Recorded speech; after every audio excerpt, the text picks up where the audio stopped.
Welcome back, everyone. Matt Fine on the Garnet Sports Network. Game number 2 here.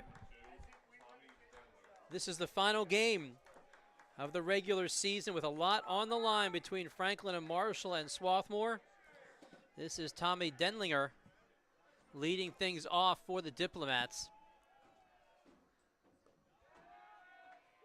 Denlinger, Spencer Burson, Bobby Feliz will bat 1, 2, 3. Jacob Hoffman, Will Samuel, AJ Desitels, Pat Elliott, Patrick Satina, and Michael Cole round out the 9. This ball is sent to center field, and that's Kurt Terada-Herzer. This is the same 9 that started game number 1 with one exception for Franklin and Marshall. Michael Cole will catch. He is the only substitute for Coach Horning's squad. And in case you're joining us late, Franklin and Marshall a big win in game number 1, which forces this game number 2 to have meaning. We're all even in terms of what needs to happen here today in game number 2. If Franklin and Marshall wins, they grab the 1 seed. If Swarthmore wins, they grab the 1 seed. We do know they're 1 and 2 no matter what. This ball is hit pretty hard to left center field, and that one off the top of the fence, just a couple of feet away from being a solo shot into second base, is Burson. So 1 out double. And that double coming off Ed Berry on the mound for the Garnet. Berry 2 and 3 on the year, a 3.24 ERA. This is his 10th appearance, all in a starting role. He is the number 1 pitcher for the Garnet. They were hoping not to have to use him at all today if they had won game 1. But after falling 11-2 as a final game number 1, Berry is now on the mound. Franklin and Marshall jumped out on top with 2 runs in the top of the first, and then started to put it away with 5 runs in the third and 2 more in the fourth. This one through the left side. They're sending him home. Here comes the throw up at the last second. They hold him up, and now they got him in a pickle. And a bad throw over to third. Unfortunate for Swarthmore, they had him. The throw off the mark by Rothwarg, the shortstop.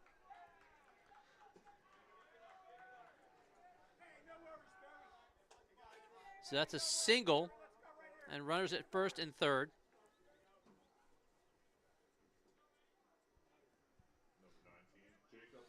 And here's Jacob Hoffman. They had Burson dead to rights there between third and home, which would have made it 2 outs. But instead, a couple of runners in scoring position here in the top of the first. Defensively behind Berry, Luke Mutz at third, Rothwarg is at short, Jabara at second, Matt Silvestri is at first, Burgess in left, Terada-Herzer in center, and Cook in right, and Olson behind the plate. That's the exact same 8 defenders that we saw in game number 1.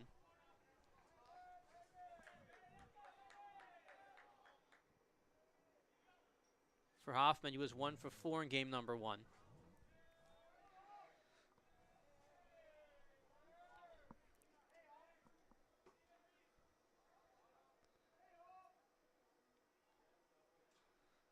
The 0-2. That one just foul tipped into the dirt. It's a good 0-2 pitch. Right at the bottom part of the knees, forcing Hoffman to take a crack at it.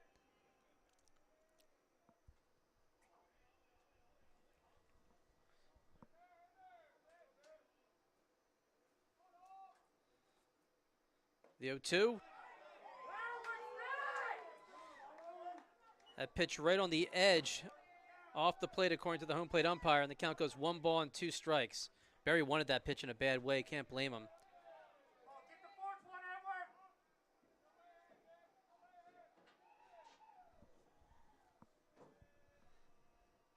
Looking for his sign.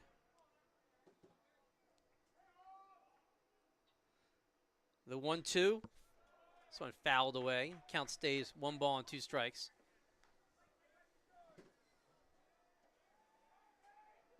There's a fairly small strike zone in game number 1.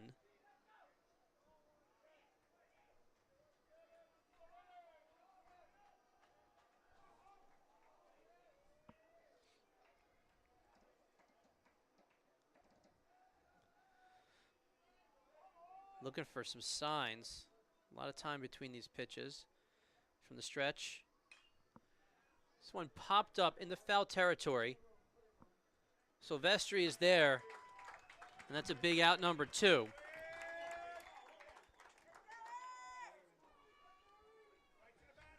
So Barry wins the battle there. Runners at second and third now with 2 away. Here's Will Samuel. Samuel, the only player on Franklin and Marshall to have 3 hits. There were all sorts of players with 2. Samuel was officially 3 for 4 with a run and an RBI.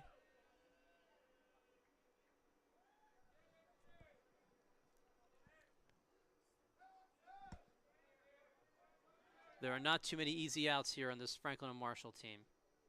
They proved that last game.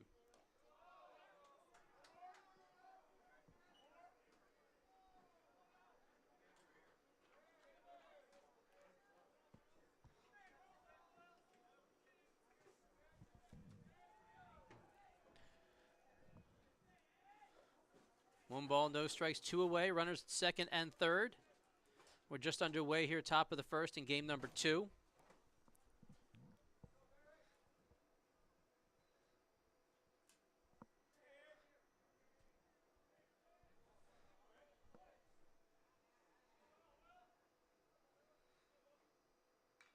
This one's straight back, and the count goes even.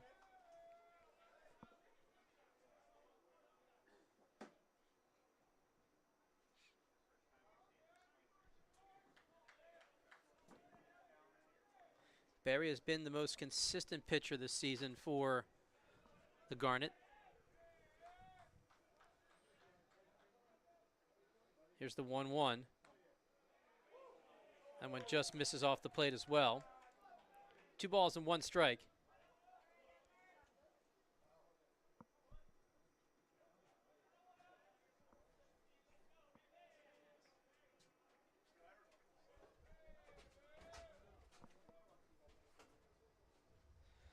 The 2-1. 3 balls and 1 strike. Fastball just off the plate again. Barry is all over the plate. He's not missing by much. Now he's down on the count.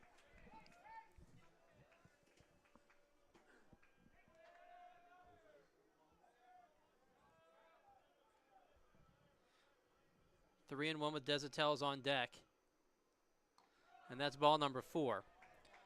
So the bases are now loaded. Still 2 outs.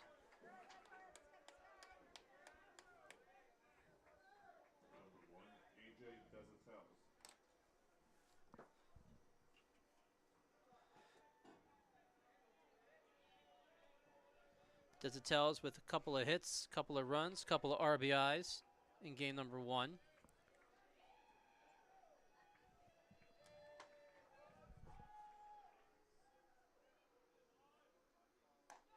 Fastball high again. Nowhere to put this runner. The bases are juiced.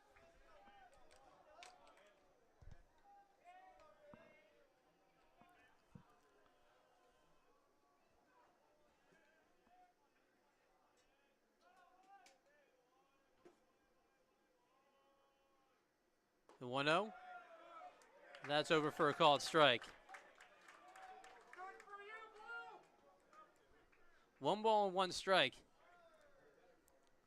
It's a good looking fastball right at the knees.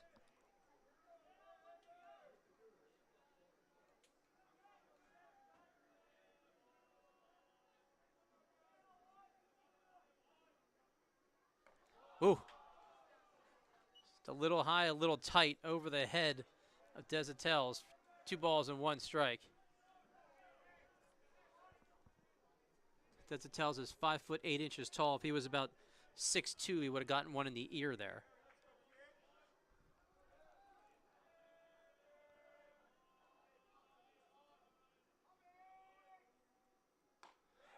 There's a big swing and a miss, and the count goes even. 2 balls and 2 strikes to a pitch borderline strike as well, but he liked that one. It's hard to lay off that high heat, isn't it?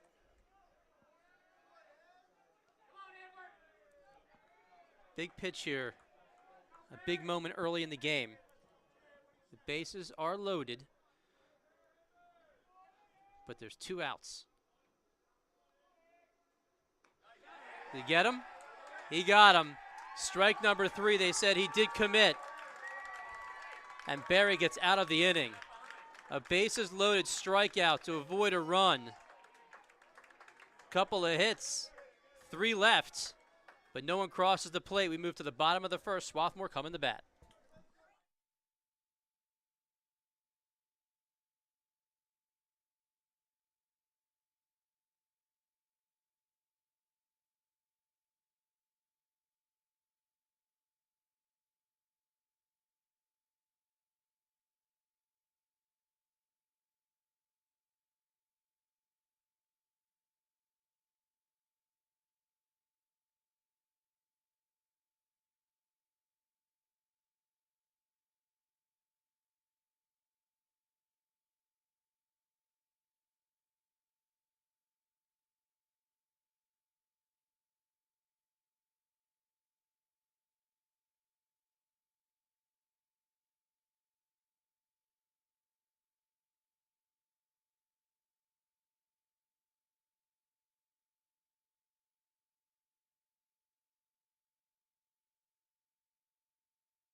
We are back, bottom of the first. Real long talk between the top half and the bottom half. Coach Horning went to discuss with the home plate umpire what ended the top of the first on a strikeout. A borderline swing from Desautel was called a strike. So we move to the bottom half of the inning. And here's Max Rothwarg with no score. We'll see Rothwarg followed by Luke Mutz, Austin Burgess, Paul Cook. Matt Silvestri will bat 5th. Michael Seppi 6th. Nate Jabara, Kirk Gerada-Herzer, and Andrew Olson will round out the 9. And they're facing the big guy, Kyle Roach, number 36. Roach is a right-handed pitcher from Sandy Hook, Connecticut, and he stands at 6 feet 8 inches tall. So in game number 1, you had Neeskins at 6'5". In game number 2, you have Roach at 6'8". And there is strikeout number 1 here in game number 2. As Rothwarg goes down swinging. One thing that Swarthmore was unable to do in game number 1 for a couple of different reasons. First, they didn't have a lot of base runners to steal, and they were also playing against a lefty as Luke Mutz steps in. Neeskins was a lefty, very difficult, or harder at least, to run on a lefty. Now they got a right-handed pitcher in. Might be a little bit easier, but they got to get on base to do it. Mutz tops one to the first baseman. Samuel is there for out number 2.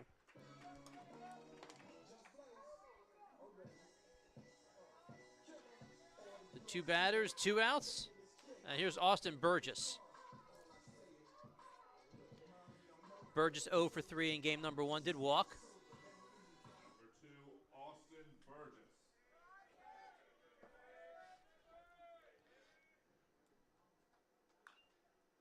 First pitch swinging. They're setting up Burgess to pull a little bit. As you saw Elliott move a little bit to his right out in right field.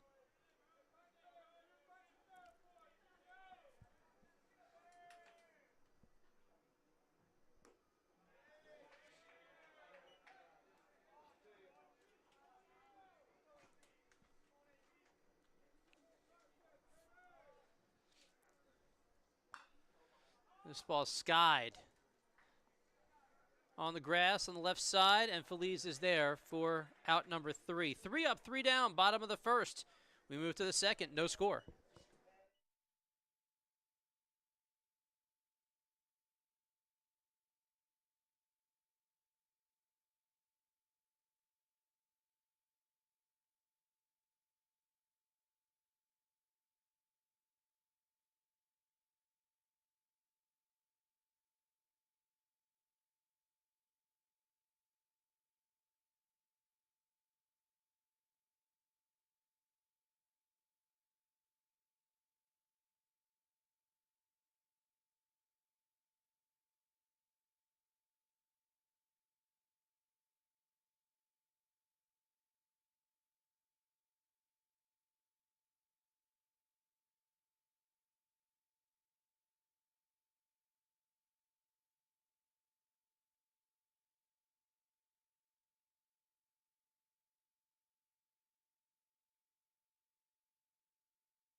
We're back, top of the second inning. Pat Elliott steps in. We'll see 7, 8, and 9.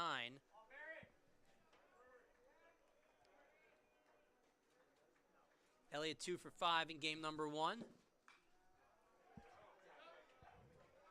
Barry got into a jam in the top of the first, but able to get out of it thanks to a strikeout on Desautel's to end that first. The bases were loaded at the time after a couple of hits and a walk.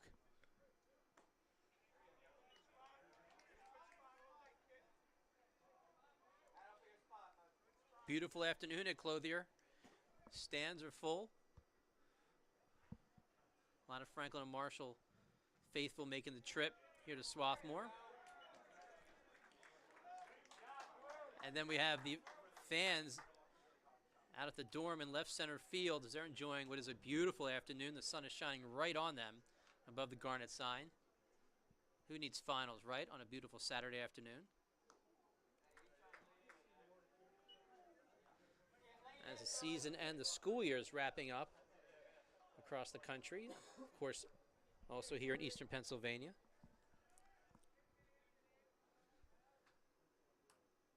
The 2-2. And there's strike number 3, a fastball out of the zone. And Elliott goes down swinging. That's strikeout number 2 this afternoon. Back-to-back strikeouts from the first inning to the second inning.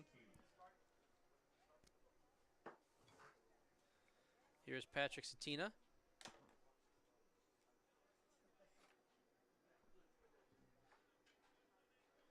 Add Satina to the list of Diplomat hitters who picked up a couple of hits in game number 1.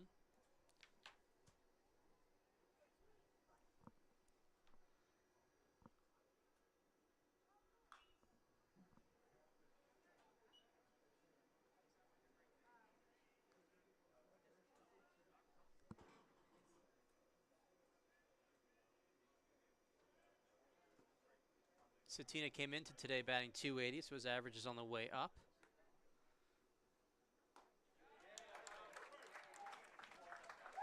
Barry's fastball looks real good. No balls and 2 strikes. Even when he's missing on that fastball, he's not missing by much. And that one was high heat, but he's been keeping the fastball on the low end. And there's another high fastball. This one's fouled back. Healthy diet of fastballs early on in this game.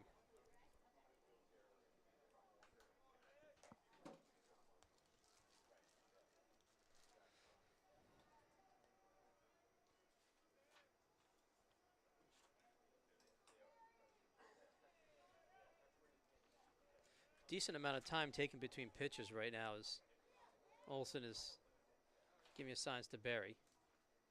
There's another fastball. Hit to right field, not too deep.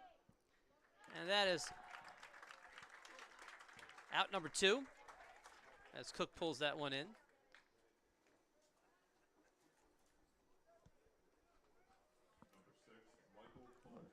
And here's Michael Cole for the first time this afternoon, the catcher getting the start in game number 2. Batting .278 this season.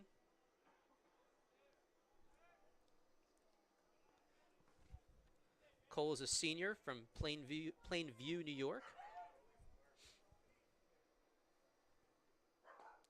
Another high fastball for a strike.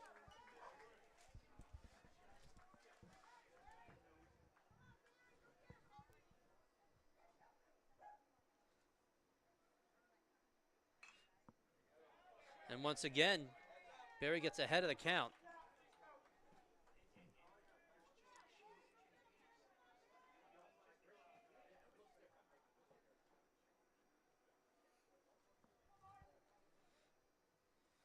The 0-2 fouled away again.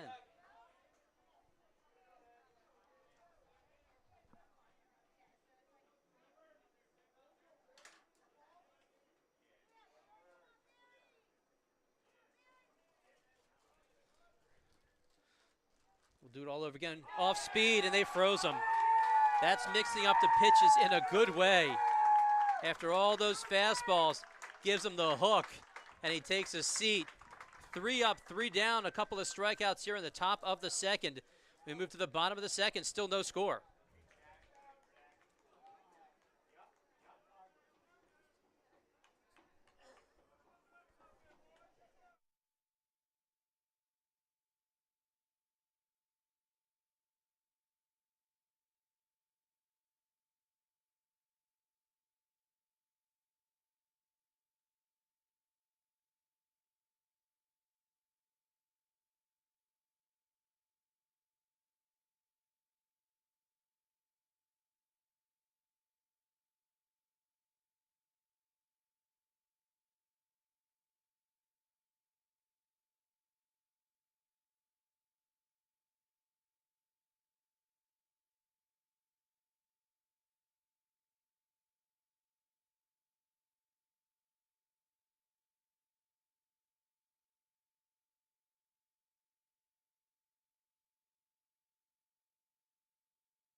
We are back in the bottom of the second inning. Paul Cook, Matt Silvestri, Michael Seppi will step in against the big guy in Kyle Roach. Roach put down Swarthmore in the bottom of the first, 1-2-3. Number 1, Paul Cook.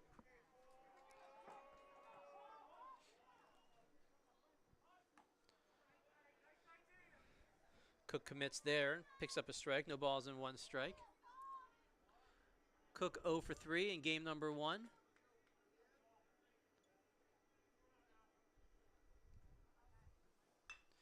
And there's a single.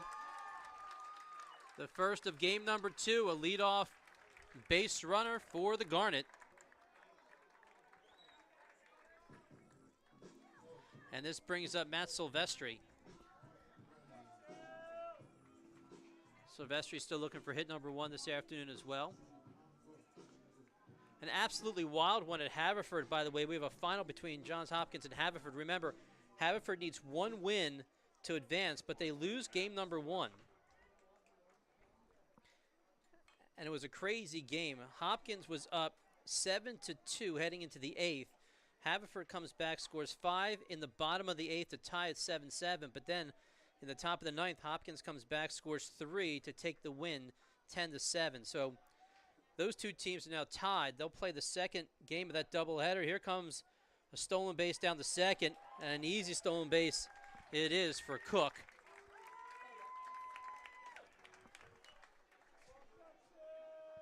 For Cook, stolen base number 20 on the year. And now, by the way, Swarthmore one stolen base away from setting a program record for a season. They needed 4 today, and they have 3 right now after a couple in the first game. And that ball's hit hard to right field, but right at the right field. That ball was smoked, but Elliott's right there as it kind of tailed towards Elliott. So Silvestri puts a charge into that, but comes up empty. And here's Michael Seppi. So Haverford and Hopkins will start their second game in about 30 minutes. The winner of that will get the last playoff spot. We know 3 of the 4 playoff teams right now. We know Franklin and Marshall's in, Swarthmore is in, and so is Washington College. We still don't know the seedings at all. All 4 seeds are kind of up for grabs in a way. We're still not sure who 1 and 2 are. We know that they're both on this field today, but we're not sure the order. We also know that Washington College is in, but they could get to 3 or 4, depending on who wins the Hopkins-Haverford rematch this afternoon. Ooh, that pitch just gets him. Number 45 takes a walk. So a couple of base runners now. It's probably the only thing that Franklin and Marshall did not do well, or at least, depending on who you root for, maybe they did do it well, but they had a bunch of batters, 3 in all in game number 1. This is the first time they've hit one here in game number 2. Number 14, Nate Jabara. And here's Nate Jabara.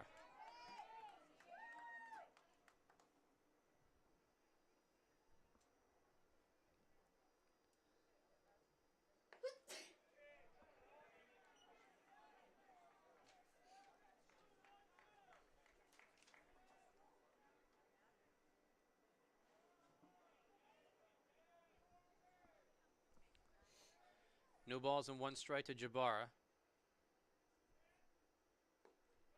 That pitch just misses outside.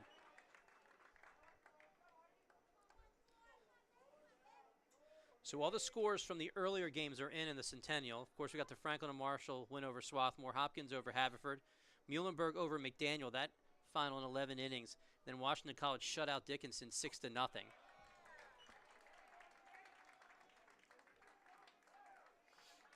Washington College does not need to win the afternoon game, and they're trailing 5-1 in the second.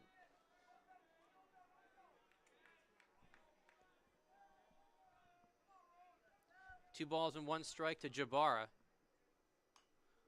This one popped up. A little bit of a defensive check swing. Fortunate that Samuel wasn't able to get there. The count is now even at 2 balls and 2 strikes.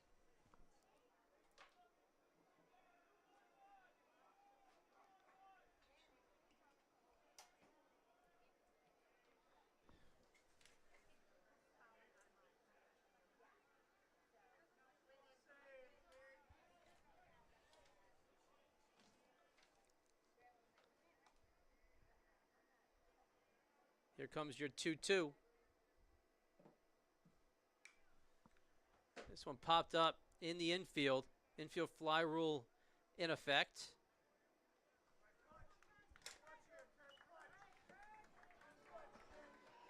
That was Desautel's with that out.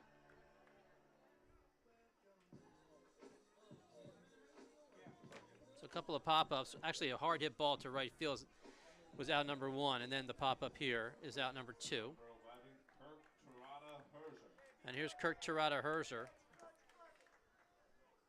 Center fielder looking for some 2-out magic. That pitch just misses. Neither pitcher right now thrilled with the strike zone. They're not getting the outside part of the plate to a righty hitter.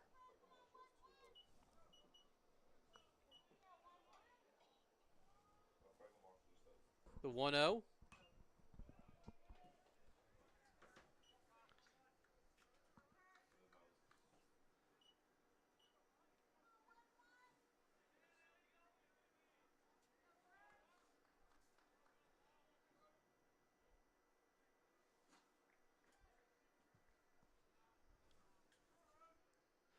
Runner goes to third. Down the third, safe. So now runners at first and third. Another stolen base for Cook. That's his second this afternoon. And a new program record in a season. That's 114 stolen bases on the year for the Garnet.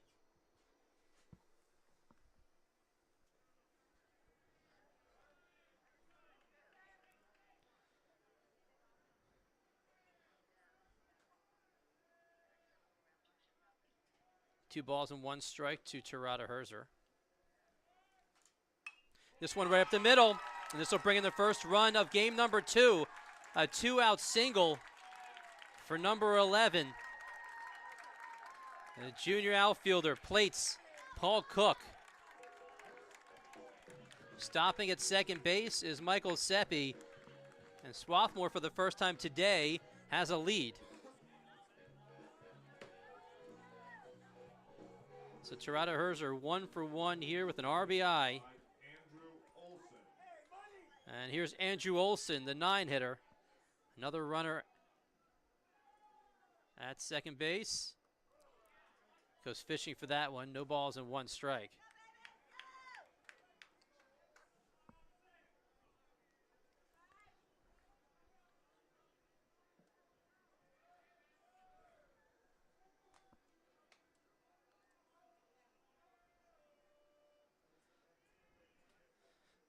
The 0-1 high for a ball.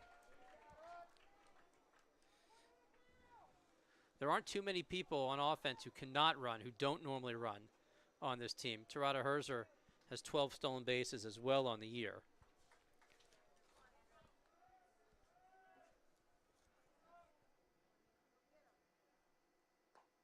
That fastball there. No balls and two strikes.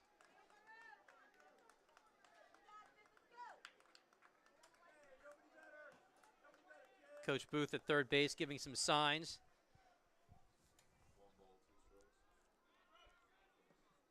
Got a 1-2 count.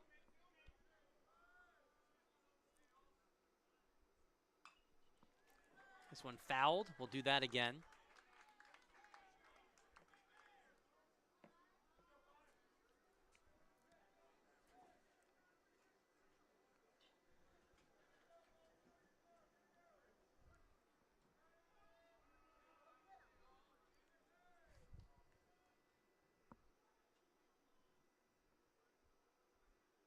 The stretch, the 1-2. This one popped up to the third baseman, and that is out number 3. But Swarthmore strikes first here in the bottom of the second inning. One run comes across on a couple of hits, one left. We've played 2. The Garnet up 1-0.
We're moving to the top of the third inning, and we're going back to the top of the order.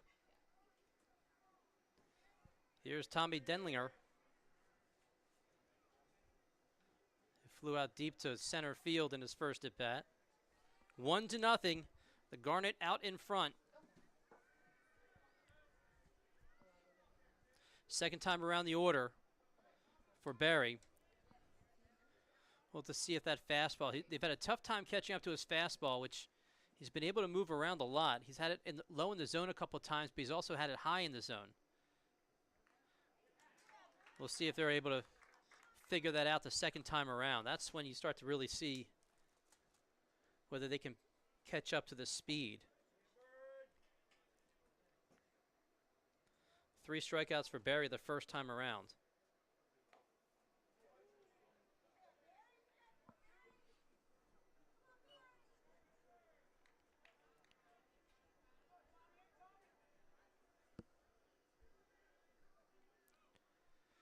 One ball, one strike.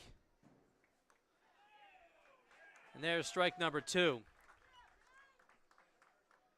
Looks like a slider.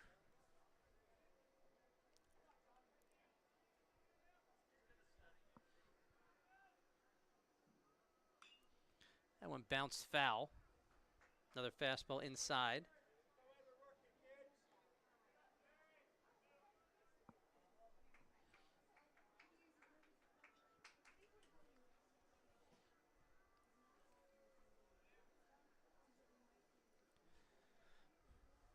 One ball and 2 strikes. This one in the dirt. Want to see if he can get him fishing on off speed.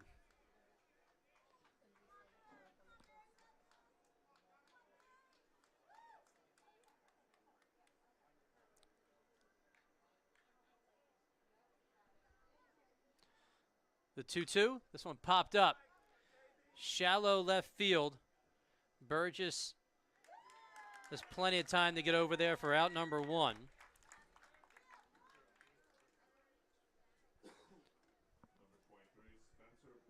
Here's Spencer Burson, who doubled off the wall, high off the wall in left center field, right near where the students are camped out,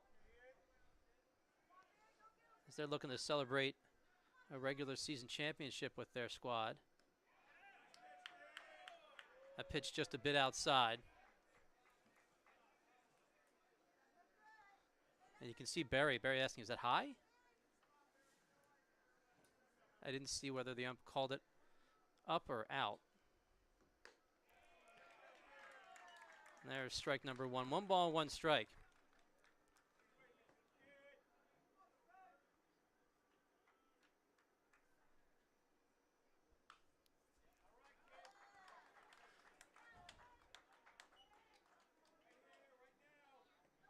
Last time Barry pitched, he did struggle at McDaniel last weekend. 3 innings.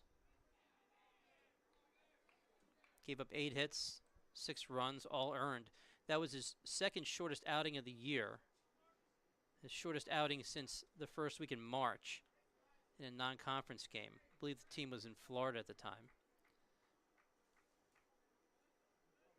Prior to that, he's gone 7 innings, 8 innings in the prior outing. That one against Gettysburg, 7 1/3 against Washington College. 6 innings against Ramapo and 6 against Montclair State. So he's used to going pretty deep in the game.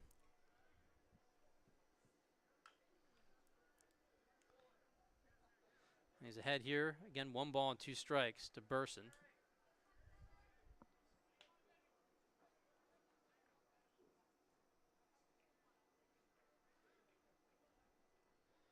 Burson has reached base in 22 straight games,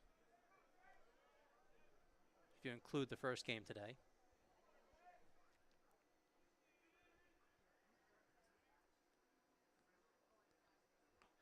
There's a swing and a miss. A good looking pitch. Break into the outside. And 2 outs here in the third. Strikeout number 4 already for Mr. Barry. And here's Feliz. Feliz singled to left field in his first at bat.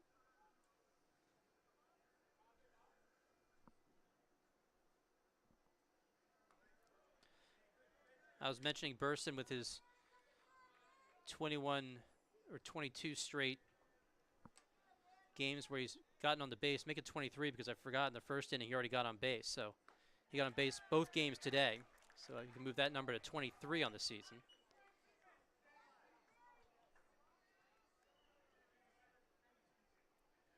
Berry's starting to mix it up a little bit more now. Healthy dose of fastballs the first time around. This time he's mixing it up. It gets caught there on a fastball. And a 2-out single for Feliz, who's now 2 for 2 here in game number 2. Number 19, Jacob Hoffman. And here's Jacob Hoffman. Hoffman popped up into foul territory. Silvestri picking up the out there.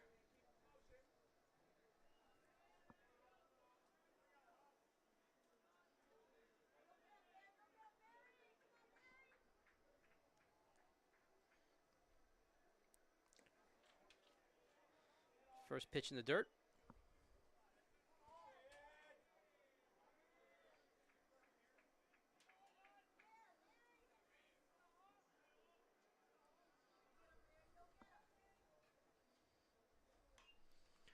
There's that fastball again on the hands.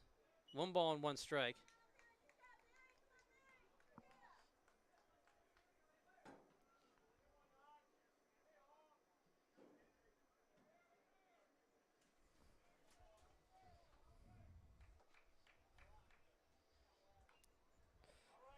Similar pitch, the 1-1 beaten foul.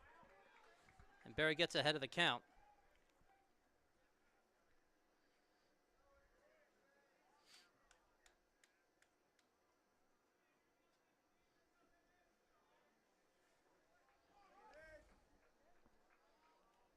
From the stretch.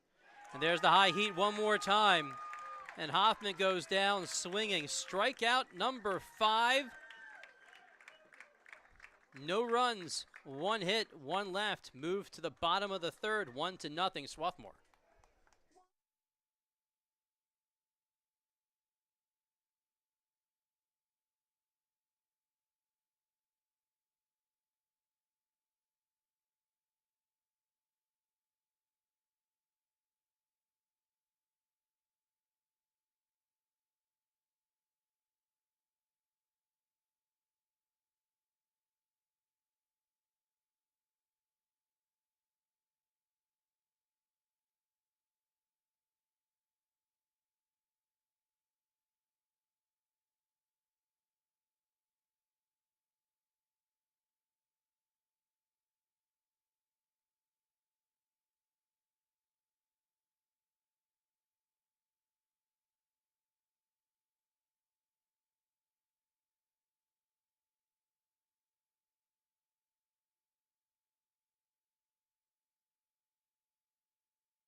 We are back, bottom of the third, a do-or-die game for the top seed here in the Centennial Conference. The winner here in game number 2 will grab home field throughout the playoffs. Both teams will play home on Thursday in the first round, and then they will move to that 1 seed for the weekend. So either way, no matter what happens today, we do know that Swarthmore will be home on Thursday. Another single to the left side for the second straight inning. The Garnet have a leadoff single, this off the bat of Max Rothwarg. Top of the order has not been great so far today. This is an opportunity for them to start putting pressure on the big right-hander, the 6'8" right-hander from Connecticut. Mutz did have a couple of hits in game number 1. Grounded out to the first baseman here in his first at-bat for game number 2. First pitch swinging down the line in left, but foul. If you're watching a broadcast, it's almost, you can't really see him here, but when you're at the field and you're unsure whether the ball is going to be fair or foul, just keep your eye on the third base coach, because Booth knows and he doesn't move. If it's foul, he doesn't move. And he knows right off the bat whether it's going to be there. So if you can't see it going down the left field line, just watch the third base coach. He'll tell you everything you need to know. 0-1. Mutz offers at that one. He's in a hole now, no balls and 2 strikes. Mutz is a pretty good bunter. He can do it all.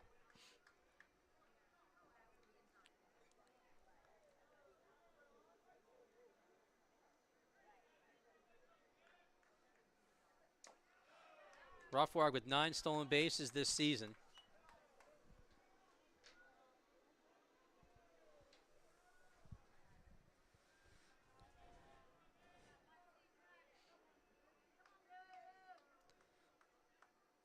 Here's the 1-2 from the stretch. This ball hit hard to left center field. This one is back and gone over the left field fence. Luke Mutz, a 2-run home run, and make it 3-0 Garnet. And all of a sudden, a lot to cheer about here at Clothier. For Mutz, that's a heck of a time to pick up home run number 1 this season. That is the only thing he has not really done this season, and that's hit home runs. He has done just about everything else, but when it counts most, the senior goes deep over the fence. Rothwarg scores in front of him.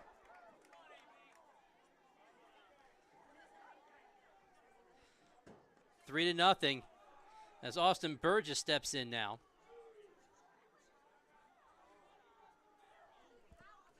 That's the first crooked number of the day for the Garnet.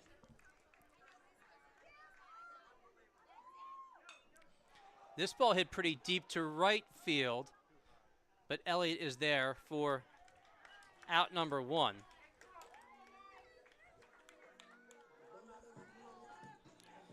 One out now here in the 3rd, and here's Paul Cook, who scored the first run of the game.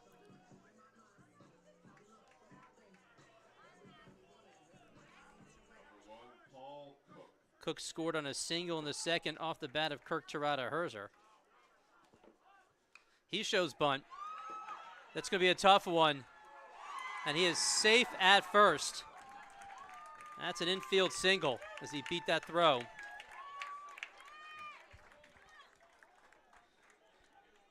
And this is what, when Swarthmore is at its best, it's doing exactly this. They can hit for power at times, but then they also can mix it up and keep you off your toes. One ball will go 350 feet over the left field fence, and the next ball will go 10 feet off the plate. That's when they're playing their game. You saw Mutz try to lay down a bunt. He failed to do so, but of course then hit a home run to left center field. And here Cook just puts one down. A little bit of miscommunication between Cole and Roach.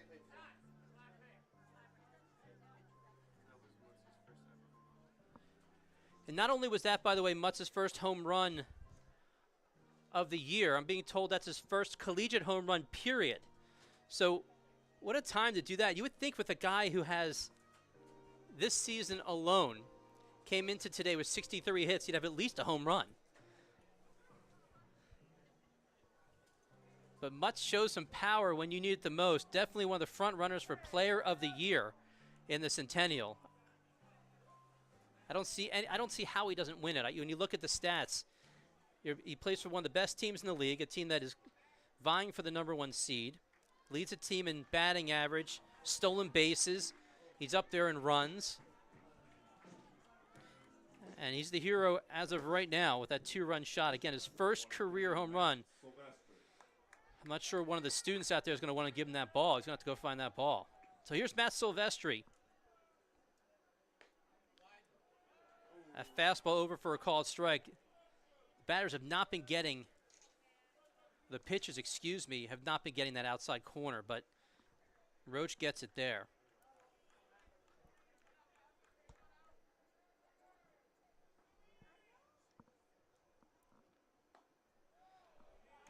A fastball in. For Cook, by the way, 2 for 2 already today in game number 2. He has single to left and that bunt you just saw.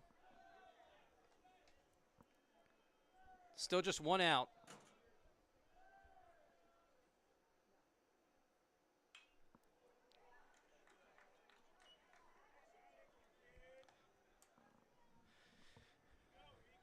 Not only does Swarthmore have a 3-0 lead, but the pitch count's quickly going northward on Roach.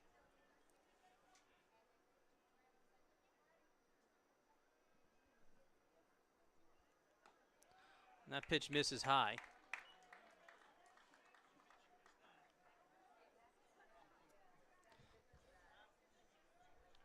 Try to get you a pitch count. He's up near the 40s already. Just one out here in the third. Runner goes. Ball sails a little bit. Cole unable to put enough juice behind that, and a stolen base for Cook.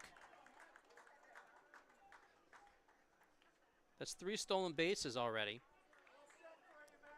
Cole's throws down to second have been airmailed a little bit. He's been getting under some air under those a little bit and unable to slow down Swarthmore so far. A 3-2 count. This one popped up, and it will get out of play.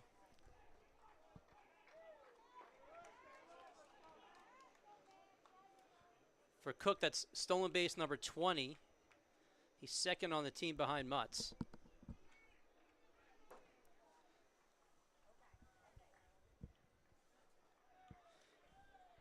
I take that back because looking at my scorecard again, Cook has all 3 stolen bases. Let me do that math again. So Cook has 22 stolen bases on the year when you put together all 3 that he's had so far today.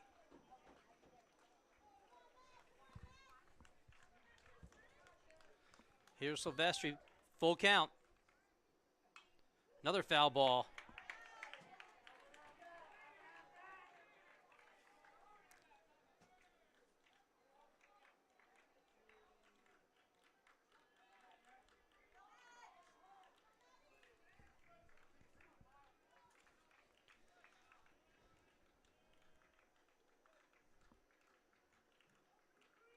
See if Cook wants to go here. I think they had the same thought in their head. And there he goes to third on the bad throw from the pitcher. And this is what a good running team will do to you.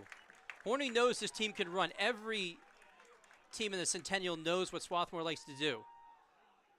And they try to prepare for it, but they haven't seen it all year. There's no other team in the Centennial that runs like Swarthmore does. It's really hard to prepare for something you haven't seen. And so that's an error, E1.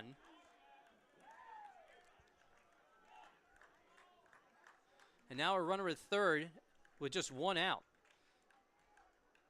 Big pitch here, 3-2. And this is a single to bring in a run.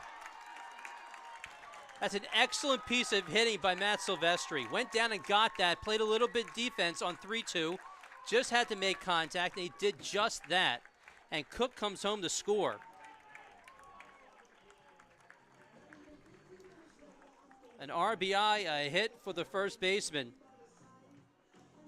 A 4-0 ball game in favor of the Garnet. And that's textbook Swarthmore. You have Cook laying down a bunt, steals second, forces a bad throw, gets the third, and scores on a single. So he basically went around the bases after a 10-foot hit. 3 runs are in here in the third inning.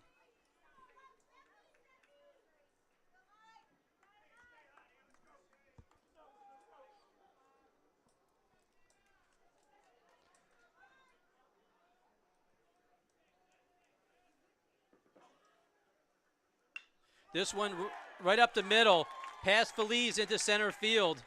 And the inning continues with hit after hit. The ball is hit so hard that Silvestri stops at second.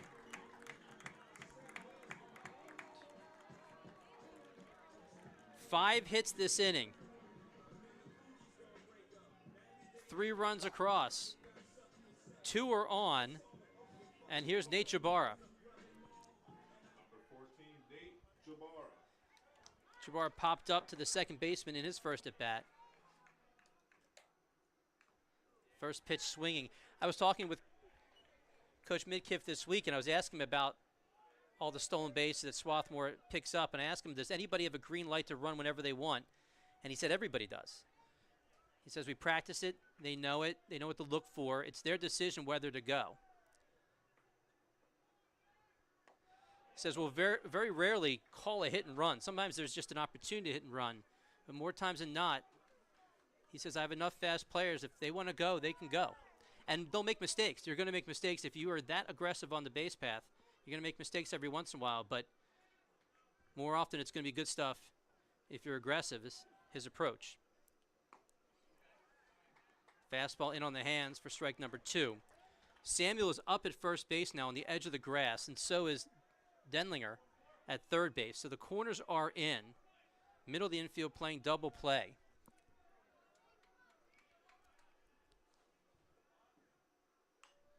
This one's popped up and out of play. A ton of pitches this inning. There were a lot of pitches thrown in the second inning as well for Roach, which is incredibly impressive when you consider that in the 4 league games that Roach has pitched, he's gone 6 innings twice and 7 innings twice. So he's used to going pretty deep. He gets in there, strike number 3. That slider looked pretty good. Diving to the outside.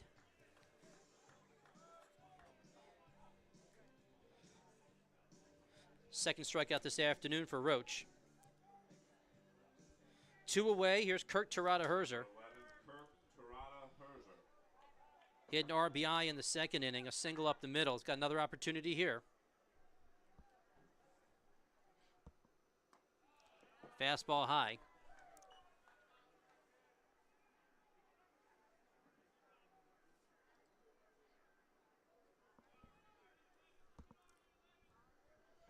Long bottom of the third here in a good way, but you have to think Barry's going to stretch it out a little bit. That hasn't been a strike all afternoon long, but this time it is.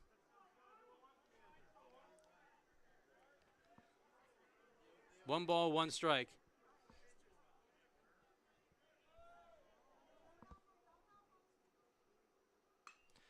This one lifted to right field. Elliott's there for out number 3, but plenty of damage done here in the third. Swarthmore with his first crooked number of the afternoon. 3 come across. We have played 3 here at Clothier, 4-0 Garnet.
We are back now in the top of the 4th.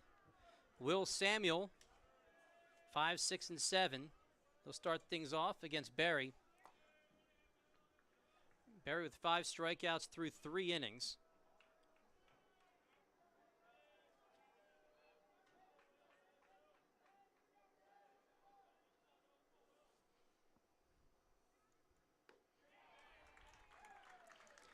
Barry's been getting ahead of just about everybody this afternoon.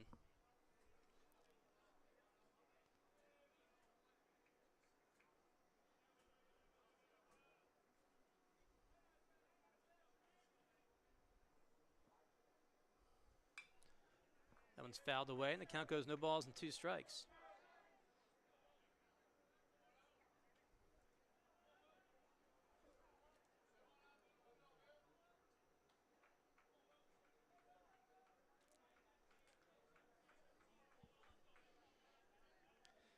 After Samuel, we'll see Desitels and Elliott.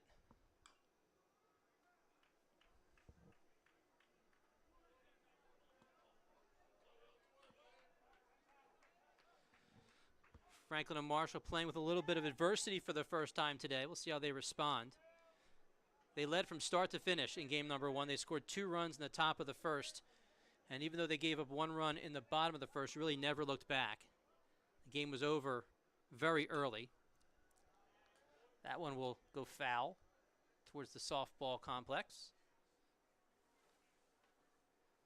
Softball team, by the way, bottom 5 of game number 2, their final game of the regular season. No score against Dickinson. The game has no meaning to Swarthmore outside of just another win. They have clinched the first seed. They will host the entire tournament here at Clothier. Baseball team trying to do the same. Wouldn't it be very cool if both baseball and softball were both hosting? And that's another strikeout. It'd be very cool for everyone except for the sports information people who will be working overtime next week. Have to get them some coffee. So Samuel goes down.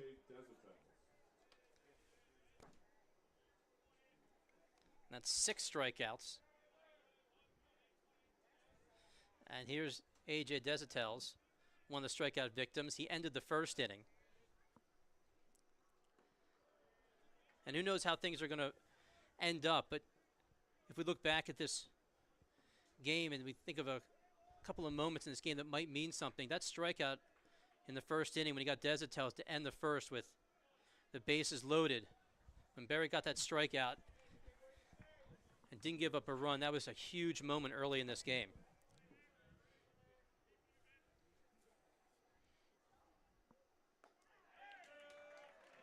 Two balls and 1 strike.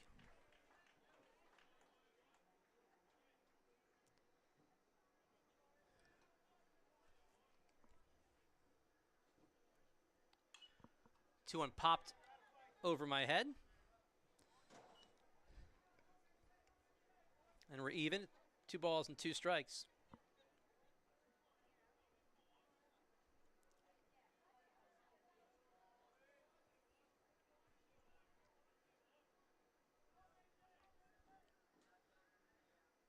The 2-2.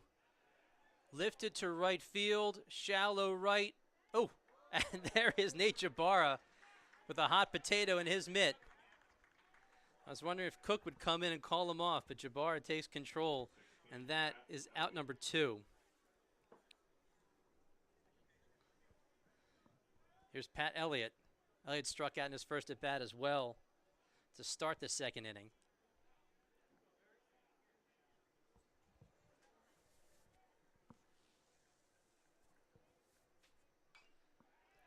Good hook there. No balls and 1 strike.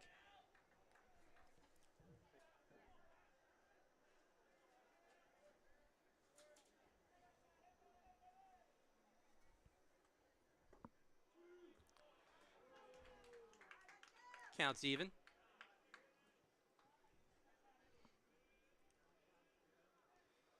Beautiful afternoon here at Clothier. A little bit of a breeze out to right.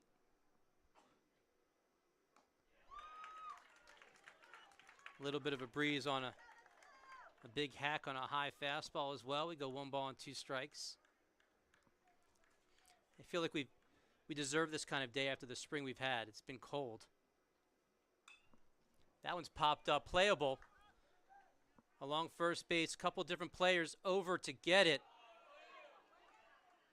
And Silvestri picks up the out. It was basically standing on first base, a real difficult place for everybody to be, but it's out number 3 nonetheless. 3 up, 3 down after 3.5. 4-0, excuse me. Swarthmore out in front.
We are back bottom of the fourth. Andrew Olson.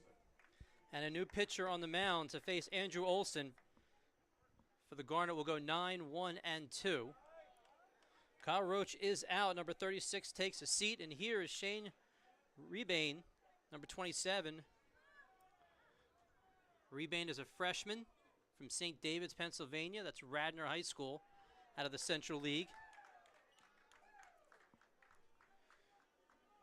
Rebain, his 7th appearance this year. He's 1-1. Started one game this year. He's 1-0 overall with a 4.32 ERA.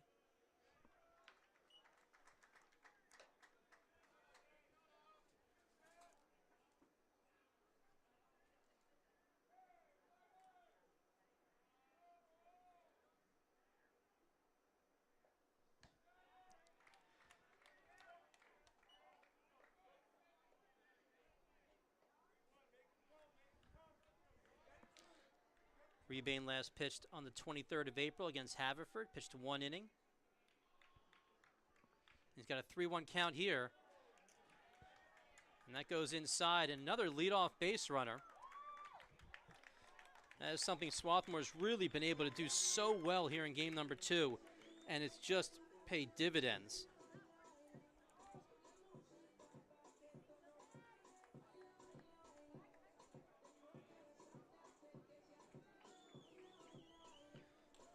So base on balls, and we go back to the top of the order. Here's Max Rothwarg. He singled and scored in that 3-run 3rd inning. Looks to bunt, pulls back. That's a good decision. 1 ball, no strikes. The line on Roach, by the way, 3 innings pitched, gave up 4 runs, all earned, 7 hits. He struck out 2. After a real clean first inning, he struggled in the 2nd and 3rd innings. And that pitch low, and Rothwarg gets ahead of the count. And this is what Swarthmore wanted to do. They want to get past those starters. It's easy to argue that Franklin and Marshall has some of the best starting pitching in the league.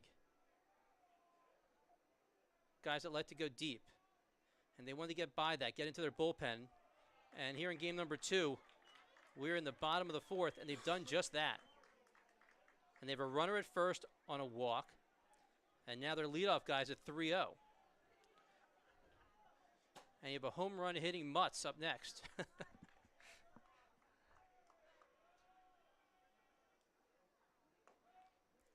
That one just catches the plate. 3 balls and 1 strike.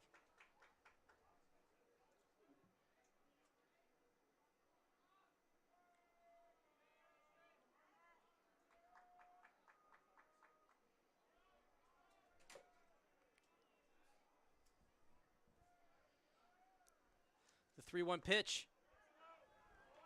Strike number 2. So Rebain comes back. Get back into this at bat. We have a full count. Game number 2 underway across the Centennial. Plenty of games to keep your eyes on. Runner goes. This one hit down the left field line. It is fair. Goes into the corner. You had Olson running, but he holds up with nobody out. No reason to take a chance on that, even though the throw was off the mark from left field. Rothwarg at second base. And once again, the Garnet in business here. So walk and a double. That one just a couple of feet inside the line. And with 2 runners in scoring position, you have the man that you want up at the plate, Luke Mutz. Mutz blasted his first career home run, his first collegiate home run, over the left center field fence in the 3rd inning. And we're going Central League against Central League. We have a Radnor pitcher against a Strathaven batter.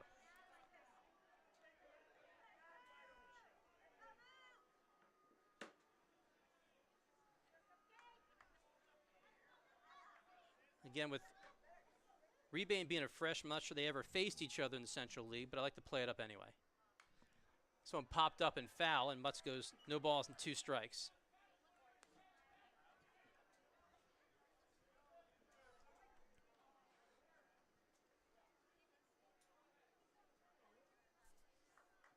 Mutz has a job. Infield's pinched in, by the way, across the board. Mutz needs to get that runner in from third.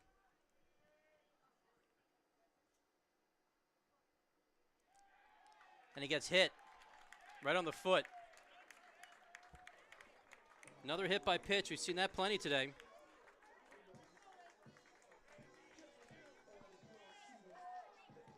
That's the second hit by pitch here in game number 2. 5th of the day, by the way, for Franklin and Marshall. Now the bases are loaded. You have Olson at third. Rothwar at second. Mutz is at first. Here's Austin Burgess. He's been quiet all day. Here's a great opportunity for the left fielder to make some noise. This ball gets away. It's going to bring in another run. Crossing home plate, Andrew Olson. It's a 5-0 game here at Clothier. Everybody moves up. So Rothwarg is at third. Mutz is at second.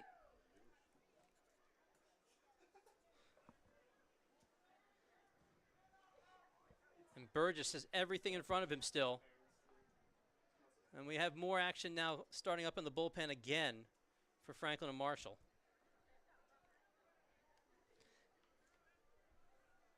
And the crowd is getting deeper and deeper, by the way, at the dorm in left center field.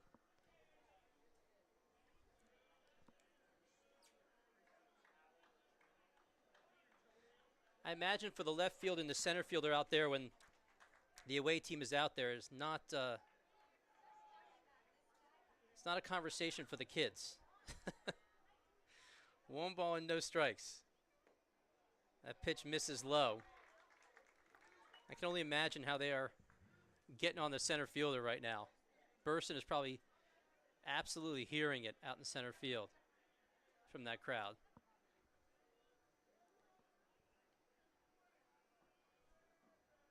Here's the 2-0. Corners are in. Burgess wanted that one. That was a pitch. Denlinger and Samuel were on the edge of the grass at first and third. Still have Samuel up on the grass at first. 2 balls and 1 strike.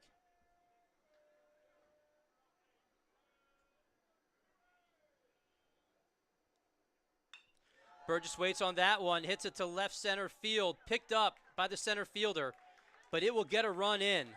And that's all you need at this point is good at bats, and you got another one from Burgess. That brings in Rothwarg. It was down the count, made it happen. So sacrifice fly and RBI for the left fielder. 2 more runs here in the 4th. It is now 6-0. And here's Paul Cook. Rothwarg has scored twice already today. Still just 1 out. Waits on this one, but gets under it. Another one to center field. And that's out number 2.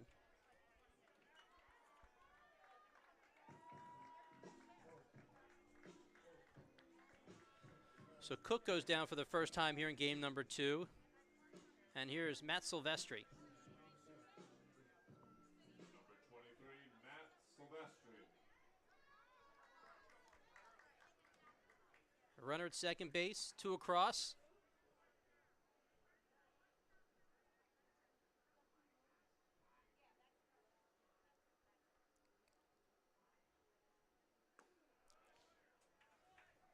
Fastball's in there, no balls and 1 strike.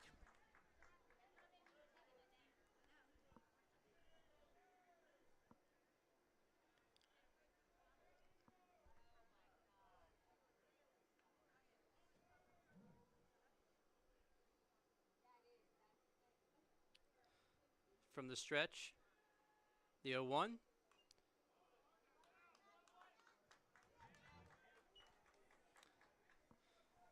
Swarthmore doing a pretty good job waiting on that off speed.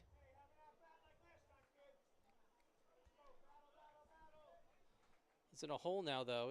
Silvestri, no balls and 2 strikes.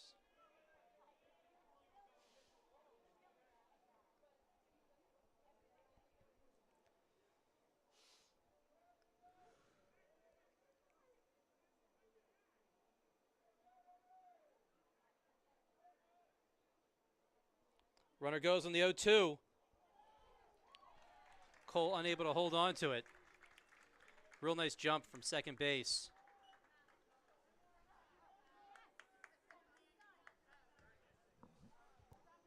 Stolen base number 26 this season for Luke Mutz.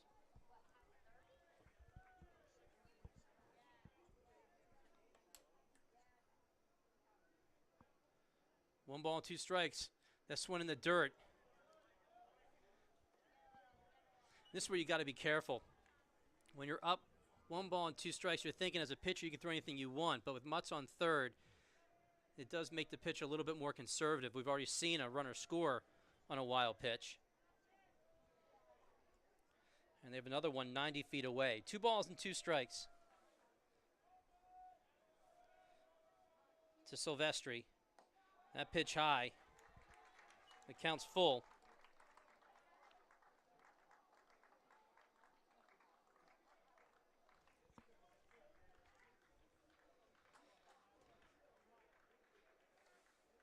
We have Michael Seppi on deck. The 3-2. This one bounced over to the third baseman. The throw over is in time.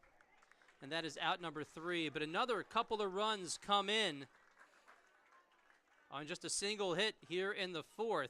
6-0 in favor of Swarthmore.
We're in the 5th, numbers 8, 9, and 1. This is Satina.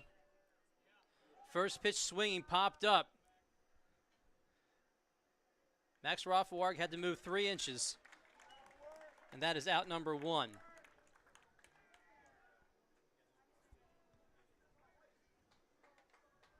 6, Michael Cole. Here's Michael Cole, number 6. Then we'll go back to the top of the order. No runs, 3 hits, 1 error for the Diplomats. 6 runs, 8 hits, no errors for the home team in the Garnet. It's a winner-take-all game. The winner gets the number 1 seed in the postseason. The loser gets the number 2 seed. How important is that number 1 seed? Well, last year, they didn't have any playoffs because of COVID. The number 1 seed was the only one, as that pitch just misses inside. 1 ball, 1 strike. The number 1 seed just made it to the regionals. They were the representative from the Centennial. Because of COVID, they didn't want to play any playoffs. Trying to make life as easy as possible. This one's bounced over. And a nice play over to first base. 6-3 put out. Obviously, in 2020, there was no postseason because of COVID. But then 2019, 2018, 2017, those 3 straight years, the number 1 seed was the team that went on to win it all. The number 1 seed won the postseason tournament as well. You have to go back to 2016 to find the last time where the number 1 seed did not win the postseason tournament. That's how important home field is. Is it a guarantee? Absolutely not. Does it help? Yes.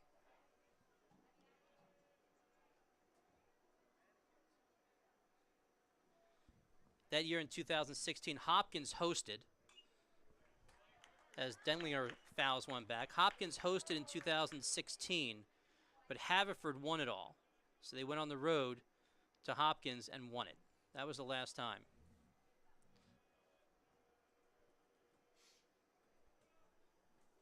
No balls and 2 strikes. A fastball missing inside.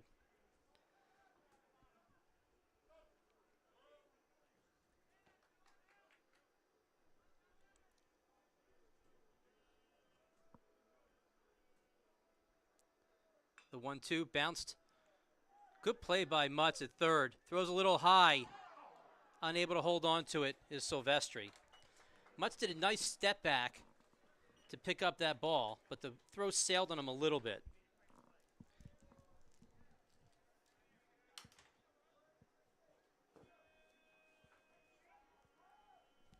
So a 2-out base runner.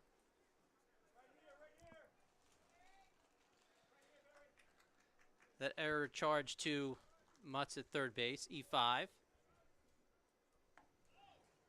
And here's Burson.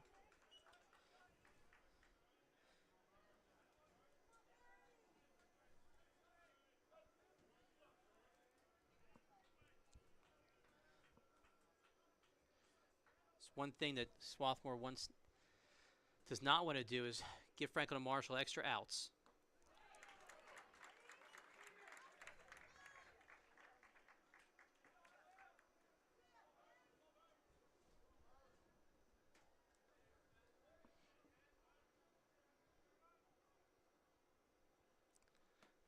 The 1-1 fastball on the outside part of the plate. And once again, Berry is 1 strike away from getting out of the top of the 5th.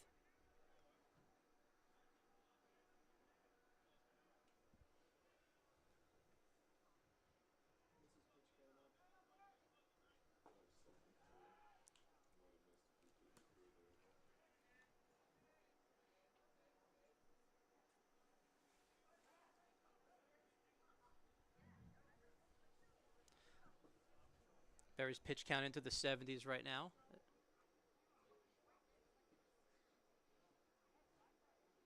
And he gets out of this inning, though.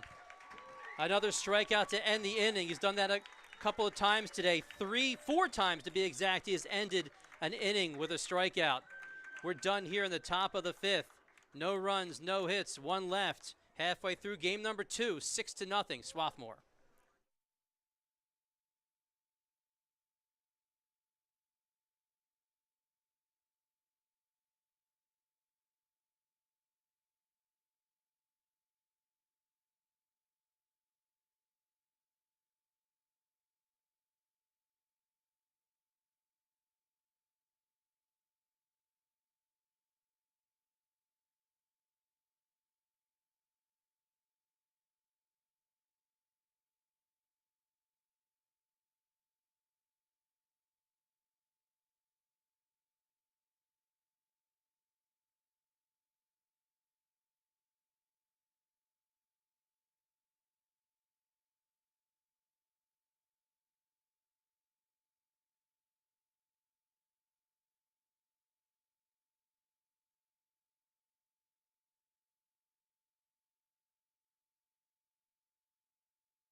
We are here, bottom of the fifth. Matt Fine with you on the Garnet Sports Network.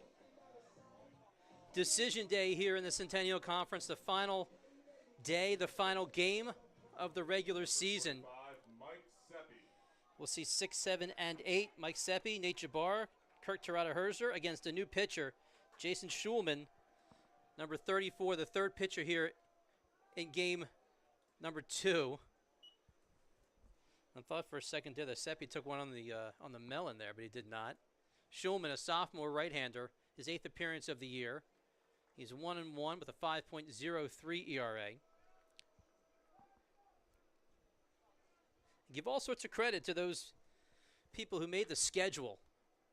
Who would have thought when they made this schedule that on the final day of the regular season you'd have the two top teams in the conference playing one another, and that we would go down to the very last game to find out who is the number 1 seed.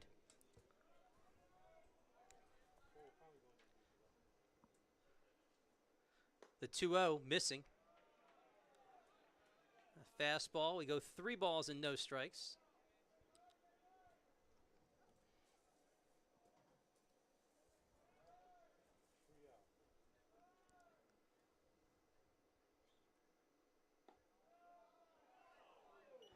There's a strike. Excuse me, the count looks to be 2-1. I thought it was 3-1. Seppi 1 for 1, also hit by a pitch earlier, so 2 quality at bats.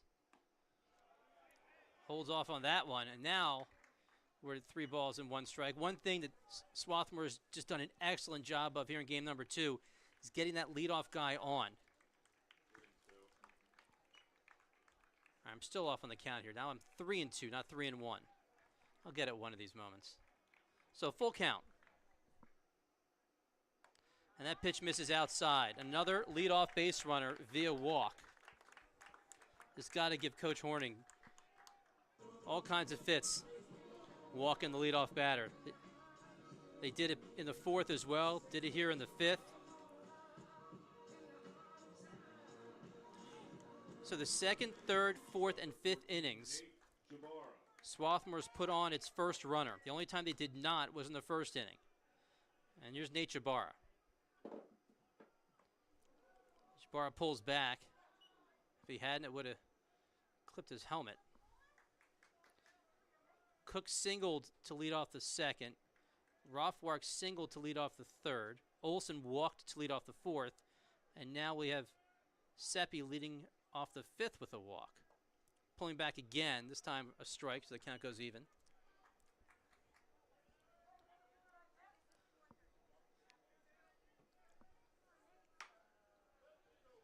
Coach Booth giving the signs over at 3rd.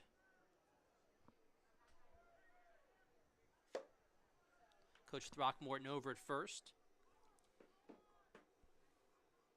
The 1-1, there's a bunt, and that is a really good bunt. You can let it roll as long as you want, but that bunt stays right between the chalk and the grass. If it lipped onto the grass, it would have taken a left-hand turn and probably gone foul, but it went right down the line. An absolutely perfect bunt, and now runners at 1st and 2nd. So once again, a couple of base runners on, and Swarthmore's not put the ball past the pitcher. Number 11, Kirk Terada-Herzer. So that's hit number 1 this afternoon for Jabbar, and here's Kirk Terada-Herzer. Showing bunt, pulls back and sees a fastball. Terada-Herzer 1 for 2. He singled in the 2nd.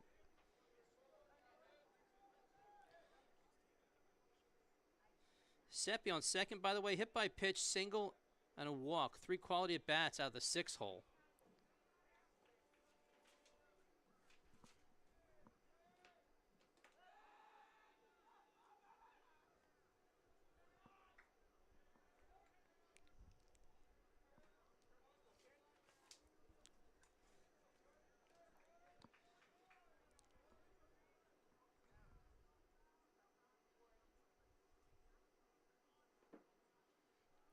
The 0-1, foul back.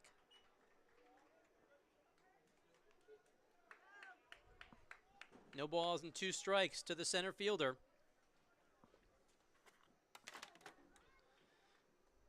Terada Herzer, a junior from Honolulu, Hawaii. 6'2", 180. Looking for a hit. Looking to at least advance the runners with nobody out. And there's strike number 3. Watches that pitch go by, a backwards K. So everybody stays still, and here's Andrew Olson.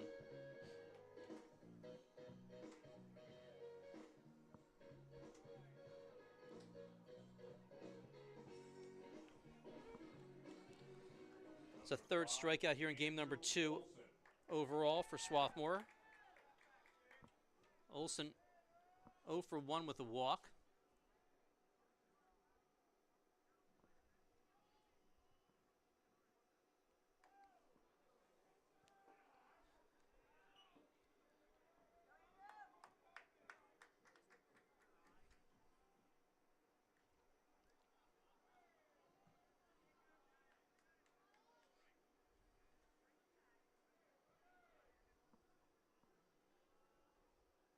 Runners go.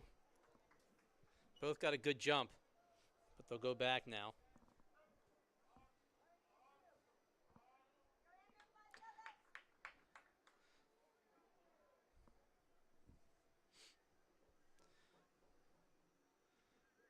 As we wait for the signs down at third base, we see Ralph Warg on deck as we go back to the top of the order after Olson.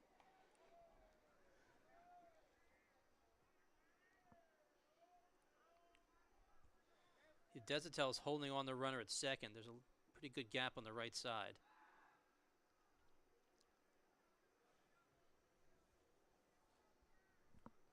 Six to nothing. Swarthmore out in front.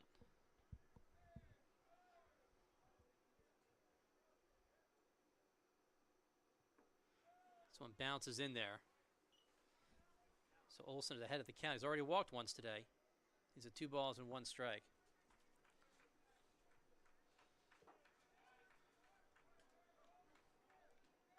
Around the league in game number 2, Dickinson is still beating Washington College. That game in the 7th. Washington College has already clinched a playoff spot. We don't know the seed, but they did that with a win in game number 1 against Dickinson.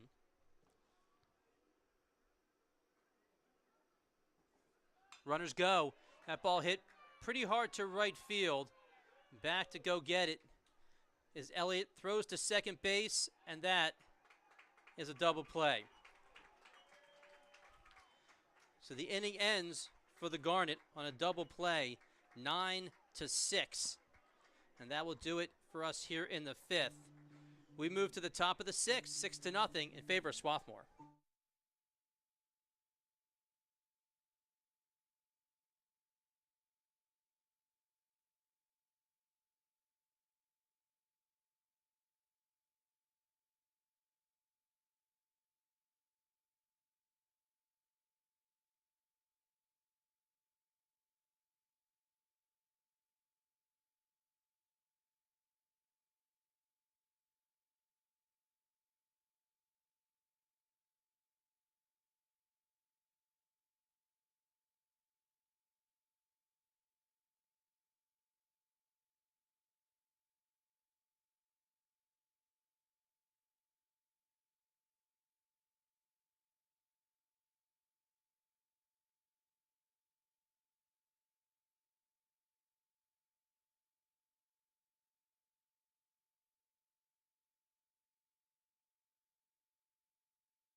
We're back, top of the 6th.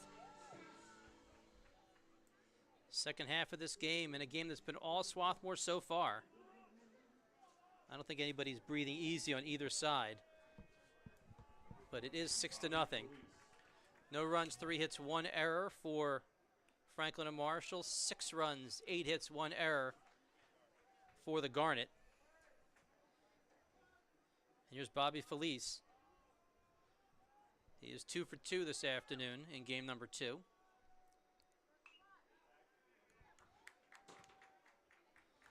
And Ed Berry is on the mound here in the 6th. He has been in control the entire time. Got into a little bit of hot water in the first, but got himself out with a strikeout to end the inning. He has ended 4 of the 5 previous innings with strikeouts.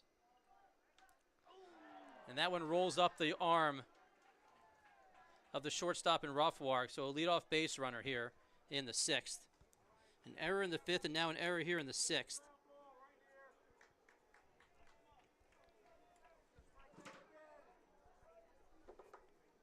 Number 19, Jacob Hoffman. And here's Jacob Hoffman, 0 for 2 with a strikeout.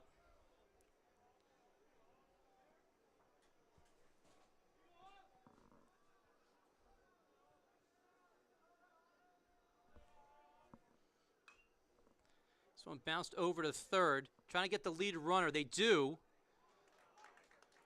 Good play at second base. They say out.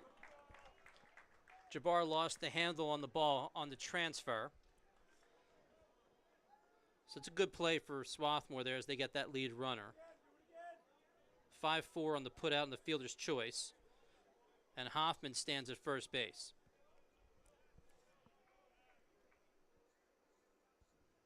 Number 10, Will Samuel. Here's Will Samuel. 0 for 1 with a walk. He is one of the strikeout victims for Berry. 7 Ks for Berry.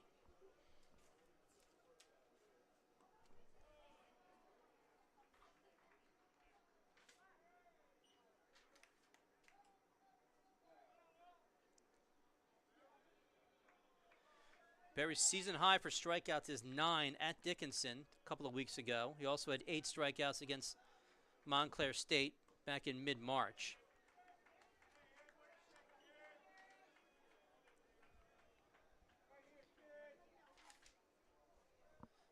His next strikeout will be number 50 on the year.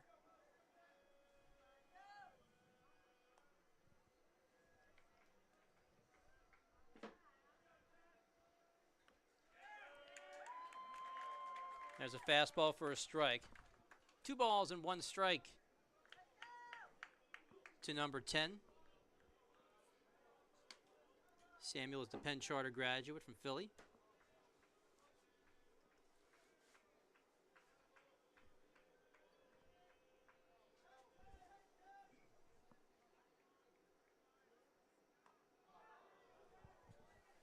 Three balls and 1 strike.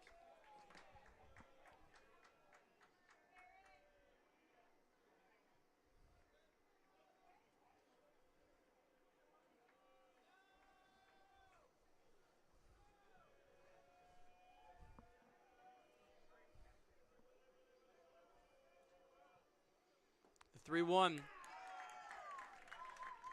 saw Samuel bail out on that one, but that got a good chunk of the inside part of the plate. And the count is full. 3 balls and 2 strikes.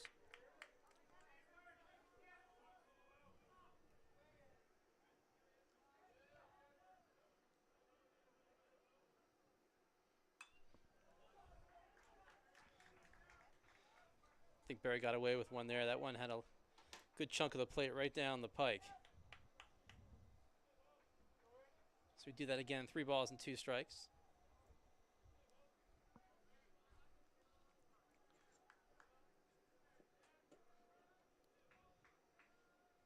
The 3-2 missing low, ball number 4. So a couple of runners aboard now.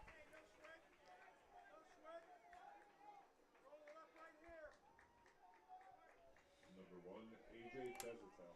That's the second walk this afternoon for Berry, and both have been to Samuel. And here's Desitels. 0 for 2 with a strikeout. the first time since the first inning that Franklin and Marshall has had multiple runners on at the same time. He gets ahead.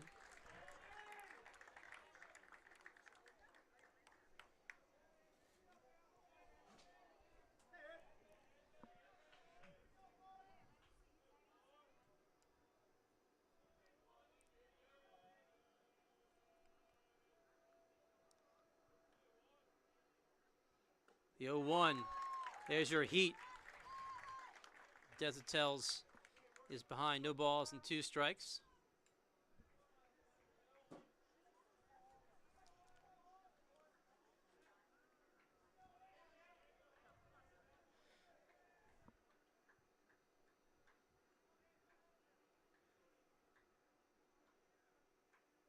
The 0-2. Wanted to see if he'd bite. He did not. Good job by number 1. Desautel is just a first-year player from New Jersey. Doesn't look like one. He's the only runner really in this lineup as well. 17 steals coming into today for a team that doesn't steal too often. There's a 2-2.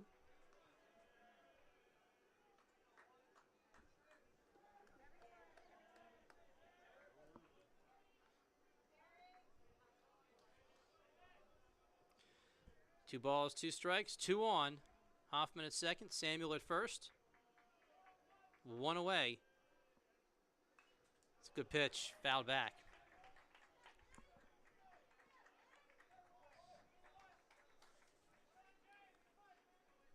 Barry moving towards the 90s with his pitch count.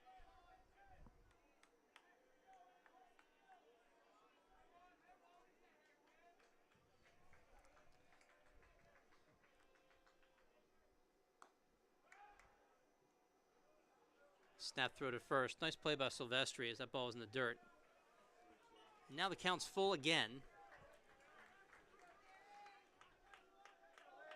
Got a big moment here in this game. 6-0 in favor of Swarthmore. Franklin and Marshall looking for any good news that they can find. There is some action in the bullpen for the Garnet as well.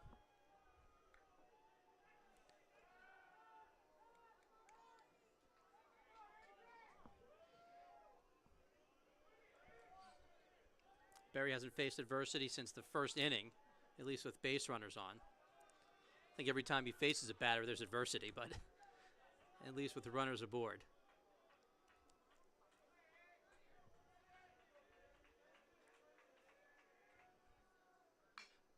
Bouncer over to third, out, and the throw over to first, and a double play. How about that play? Tagging the runner between second and third, then throwing it over to first to Silvestri, and Swarthmore gets out of the jam. A double play to end the 6th. We move to the bottom of the 6th, still 6-0 in favor of the Garnet.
We are into the bottom of the 6th inning, and we're moving to the top of the order. Against Shulman, he'll see Rothwarg, Mutz, and Burgess. Top of the order struggled mightily in game number 1, and here in game number 2, they are all over the place. Here's Rothwarg, first pitch. Rothwarg now 3 for 4. He struck out to start the game, but in baseball, you need that short memory, right? Since that strikeout, he has singled, doubled, and singled. He's scored 2 runs. One of the runs he scored was off this guy, Luke Mutz, his first career home run, blasted to left center field. Mutz is 1 for 2. He's reached twice. He was hit by a pitch. Fastball high. There is not enough insurance. Swarthmore wants to keep adding on and adding on. And this would be a great time to do it after you look at the top of the 6th where Franklin and Marshall with a couple of runners on looking to get back into it.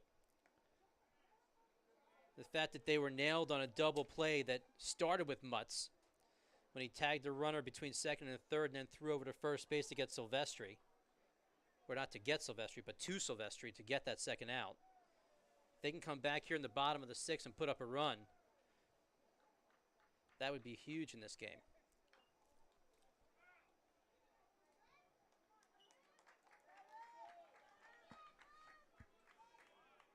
Overall, no runs, 3 hits, 1 error for Franklin and Marshall. 6 runs, 10 hits, and 2 errors for the Garnet. Both those errors obviously not impacting them in the scoring column. Here's the 2-1. Secondary over at first for Rothwarg. I don't think he's gone. I think he's doing more distracting. And maybe it worked as Shulman steps off.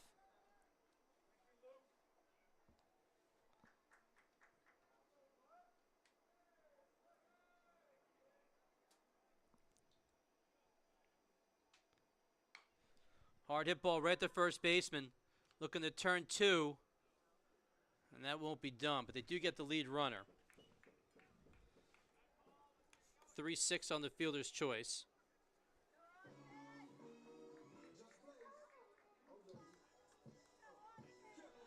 So 1 out, still a runner at first. Now with Mutz there. And here's Burgess. Burgess with a quality at bat in his last at bat, a sacrifice fly for an RBI. In general, the left fielder's been pretty quiet today.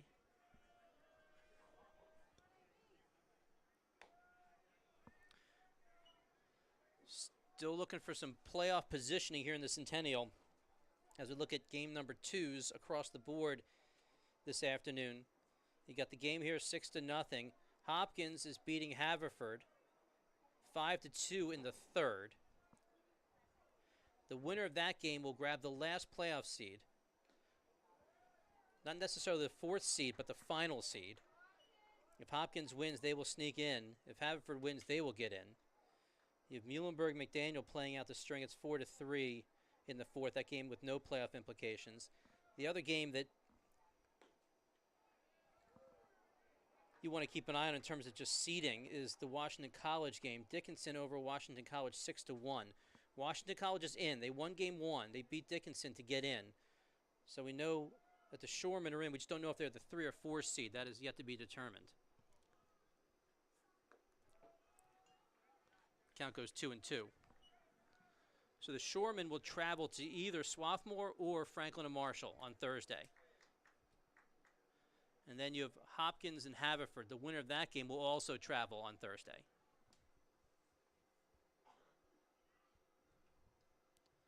The 2-2 inside. Good job of framing by Cole, but not enough. 3 balls and 2 strikes to the junior.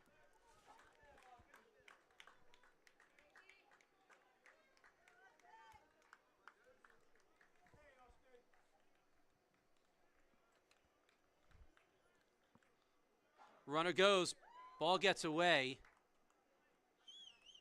and it's a walk anyway. There's a lot happening there. Looking for a stolen base, You got the wild pitch, and you got a walk. So when it's all said and done, you got runners now at first and second.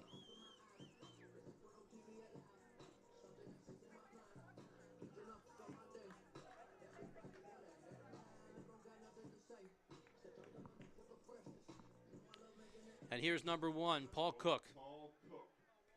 Cook having a real good game here in number 2. A couple of singles, scored a couple of runs.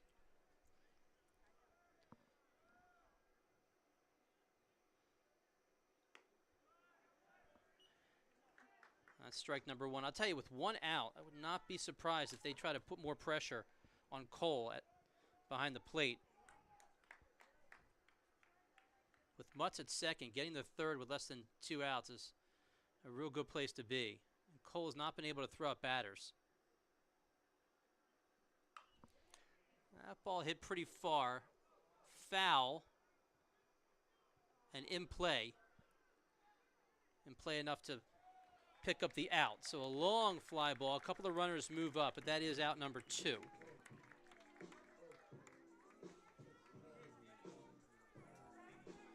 Mutz now at third. Burgess at second.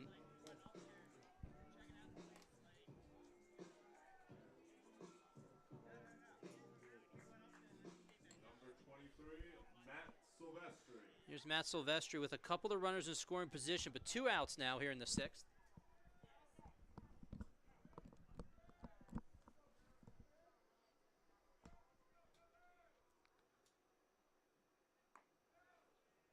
That fastball low for a ball.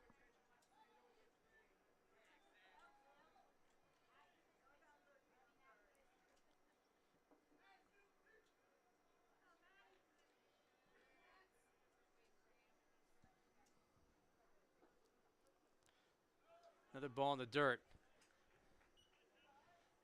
And again, Mutz is right there at third. And a 2-0 count.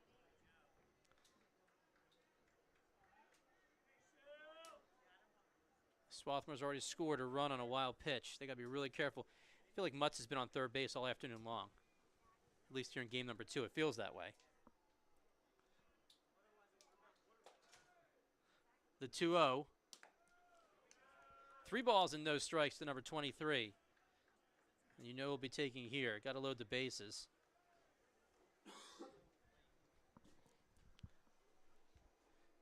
Give this up for Seppi, who will step in with 1 more ball.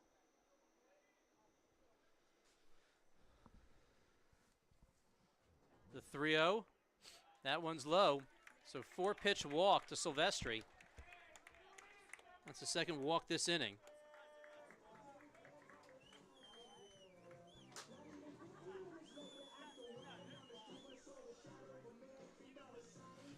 Single and a couple of walks has led to bases loaded. 2 outs, though.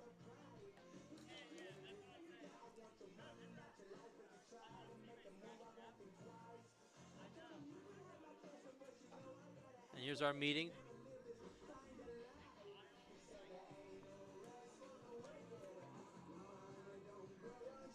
Coach Horning really likes Michael Cole, number 6. He's a senior. Loves his leadership behind the plate. That's what you get for your seniors, especially on senior day. Shulman has his hands full now with the bases loaded, 2 outs. And the designated hitter is up. Seppi is 3 for 3 in game number 2 with quality at bats. He's been hit by a pitch, he's walked, and he's singled. Every time he's been up, something's happened. He takes a fastball there for a strike.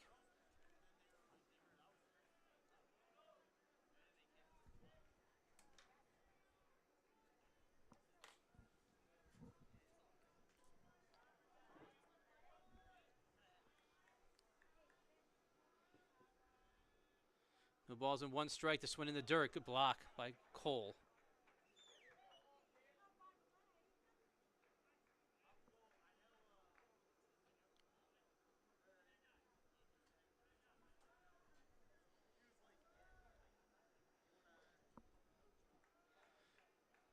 One ball, 1 strike. Couple of outs.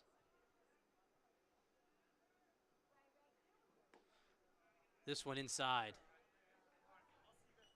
I think Seppi would love for that to just nipped him on the elbow there. He's got the padding there. That would have brought in a run. Instead, 2 balls and 1 strike.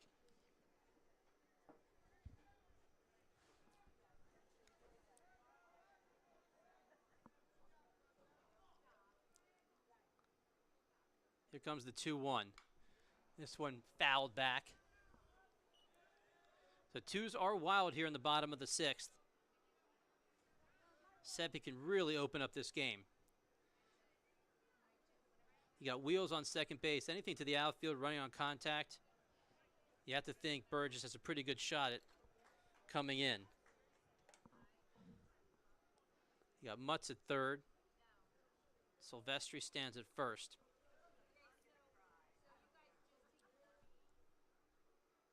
You should see a good pitcher. You don't want to go 3-2.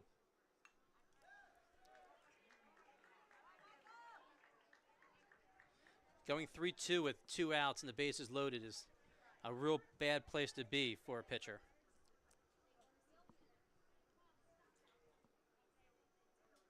So Seppi wastes a couple, and we'll do it again.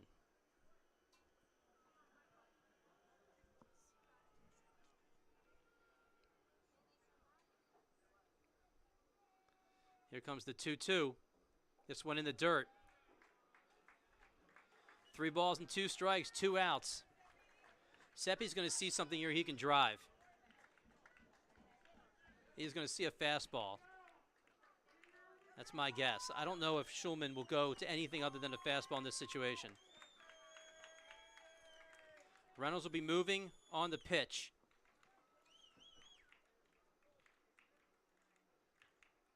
Runners go. That fastball misses. Oh, no, it doesn't. I take that back.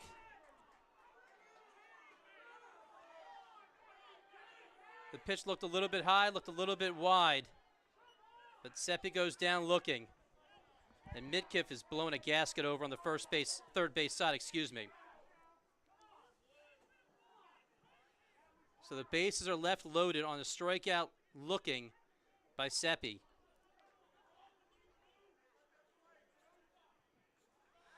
And we move to the top of the 7th, 6-0 in favor of Swarthmore.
We are moving to the late innings here in game number 2.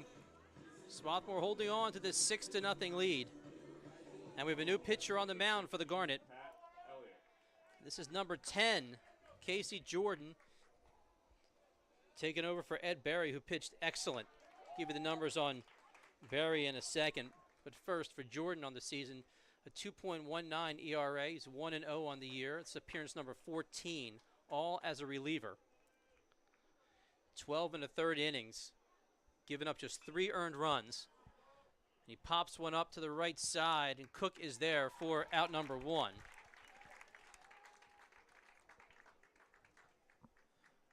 For Berry, can't ask for much more. 6 innings, through 96 pitches, gave up 3 hits, walked 2, struck out 7 against this high-powered offensive team the Diplomats have. He is in a position to win. He came up big when Swarthmore needed him most.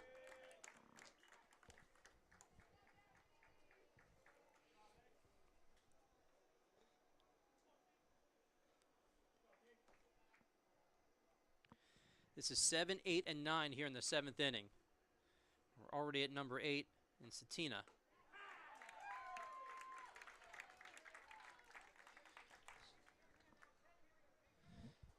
So you figure you're going to see Jordan here. And at some point, we're going to see Camp. This one popped up in the infield. And that's out number 2 with Rothward.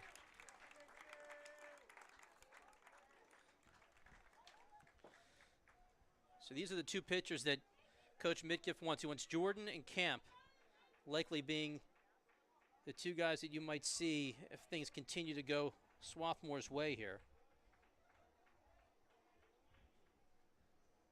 And we have a pinch hitter at the 9 spot, number 25. Pinch hitting number 25, Connor Rush.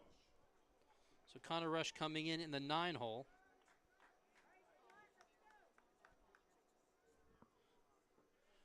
Rush is a freshman from New York, Endwell, New York.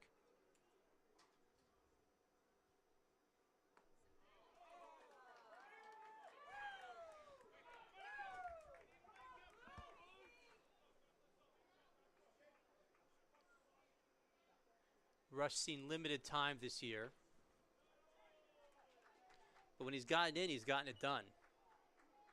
Batting .450 on the year. He's got 9 hits and 20 at-bats.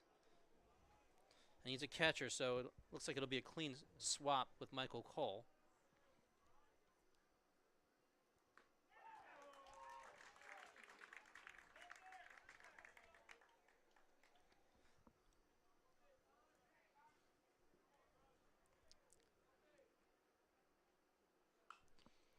This one's popped up. Playable. Got 3 guys running over. No one can get to it. Silvestri, Jabbar, and Cook all there, but all about 10 feet away. And Rush will live to swing the bat at least one more time. 2 balls and 2 strikes. Swarthmore looking for a quick top of the 7th here.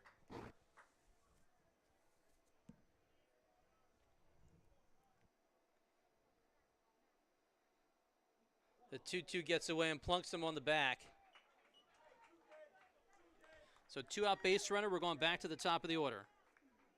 Number 2, Tommy Denlinger. And here's number 2, Denlinger.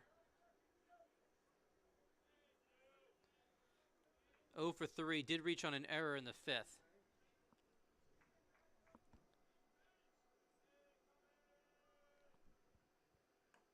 Fastball high. At the 3/4 delivery from number 10.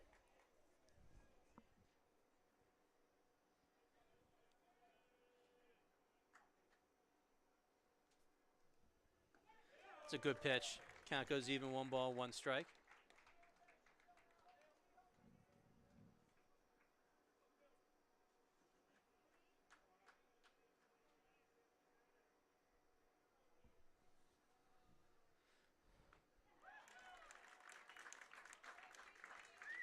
One ball and 2 strikes.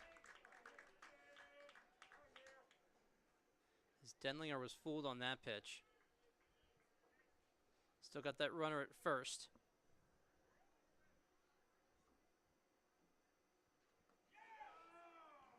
Pitch missing outside. 2 balls and 2 strikes.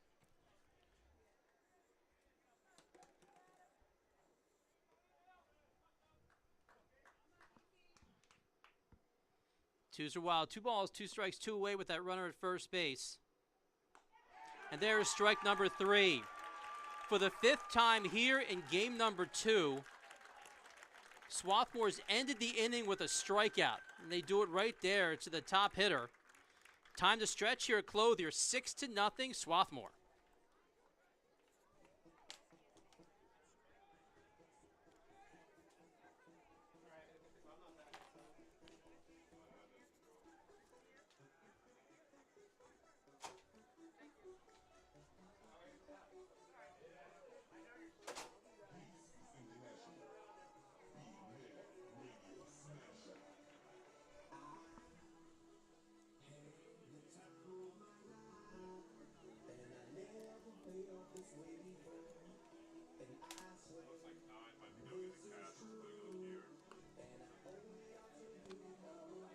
Oh, not number 25. Well, 25 was on base, so it still might.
Jabara.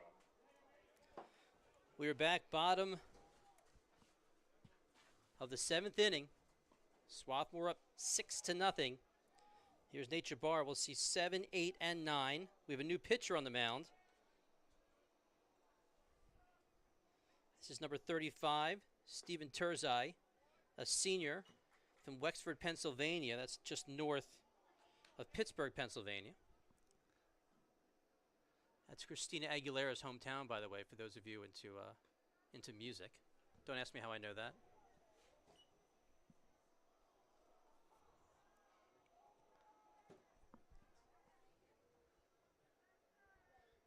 Turzai, righty, his 18th appearance this year. And he gets the first out here in the 7th. And here's Kirk Tirada Herzer.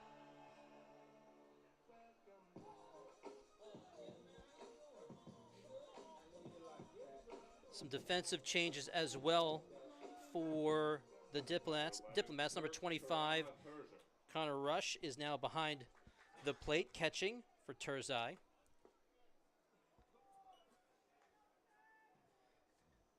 In left field, Drew Butera is out there as well.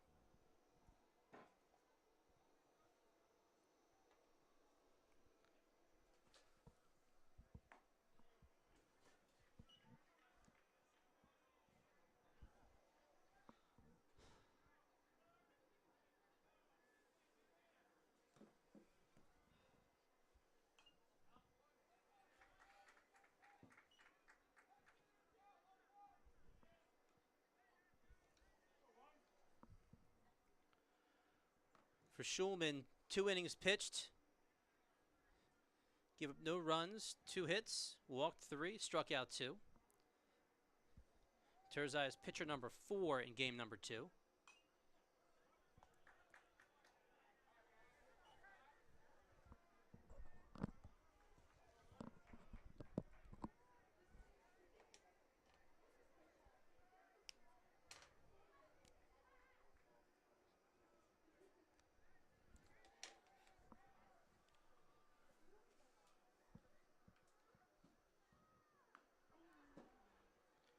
You get him? They appealed down the first. They said Tirada Herzer committed, and that is out number 2. Second strikeout this afternoon for number 11, at least here in game number 2.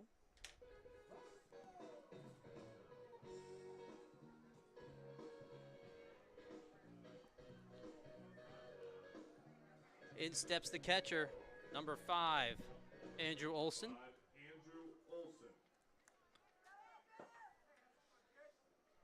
Olson walked and scored in the 4th. Pulls back on the bunt try.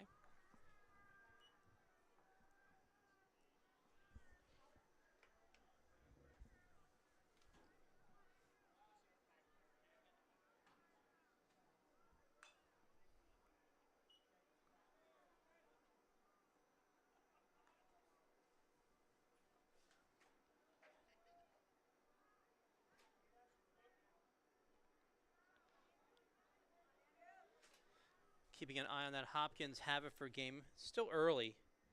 It's only the 4th inning, 7-3 Hopkins.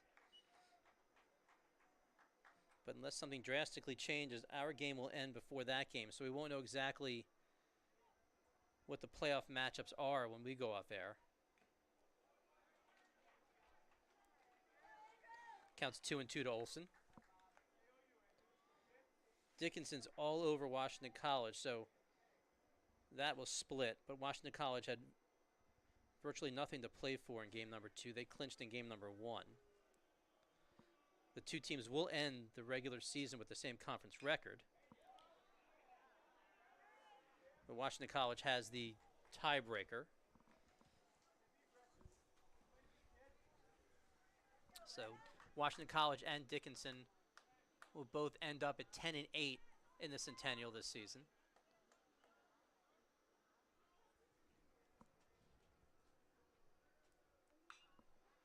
This one popped up. Desitels is there for out number 3. A quick 1-2-3 here in the 7th. We're moving to the top of the 8th. 6-0, Swarthmore.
As we move to the top of the 8th, Matt Fine with you on the Garnet Sports Network. Swarthmore looking to clinch the top seed in the postseason with a regular season title here. And they have their man on the mound, their closer. Zach Camp takes over, number 20.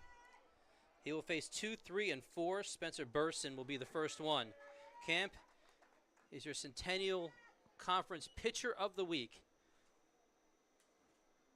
On the year, 1-2, a 5.70 ERA. Appearance number 17. And basically, since this guy has gotten in the conference, he has been really consistent, really good, real often.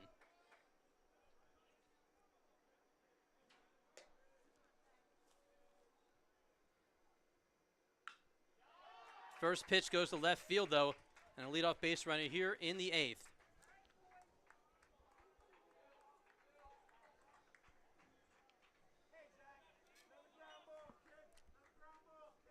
Number 14, Bobby Felice.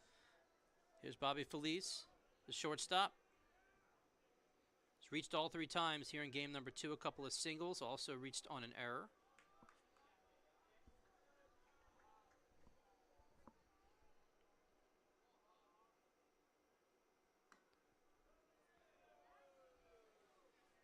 Six-run lead for Swarthmore. They need outs.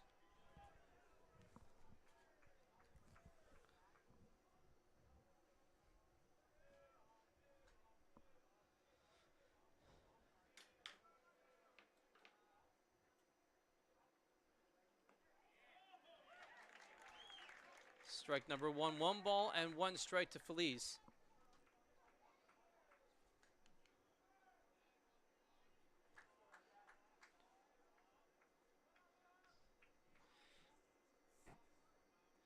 Camp's last outing on the 26th against Muhlenberg last weekend, went 3 innings. Didn't give up an earned run. A few days before that, he pitched 4 innings against McDaniel. Also didn't give up a run. That's 7 innings last week without giving up a run, which is why he is your conference pitcher of the week. So the ball in his hand for the first time in a few days. 3 balls and 1 strike.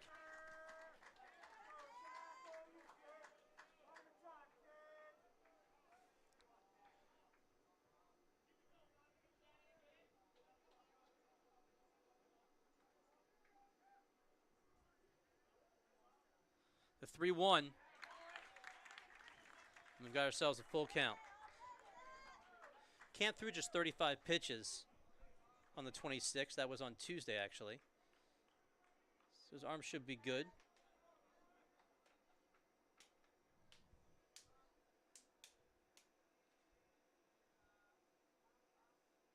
The 3-2, and that's some high heat.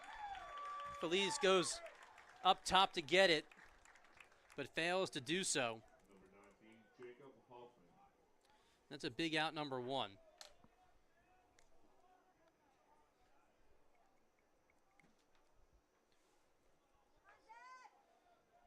It's a 9th strikeout in game number 2 for the 3 pitchers for the Garnet.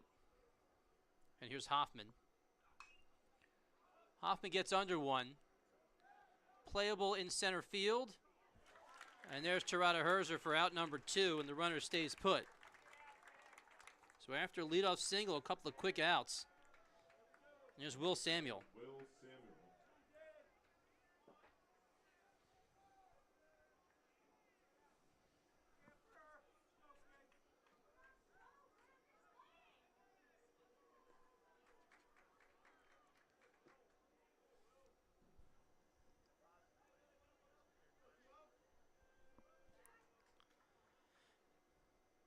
Samuel 0 for 1. He's walked a couple of times here in game number 2.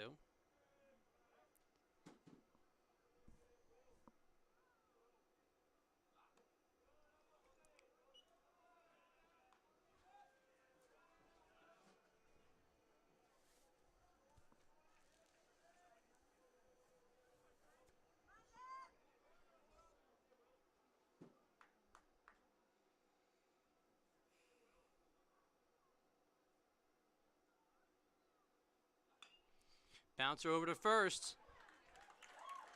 And so much for the leadoff single. 3 up, 3 down after that.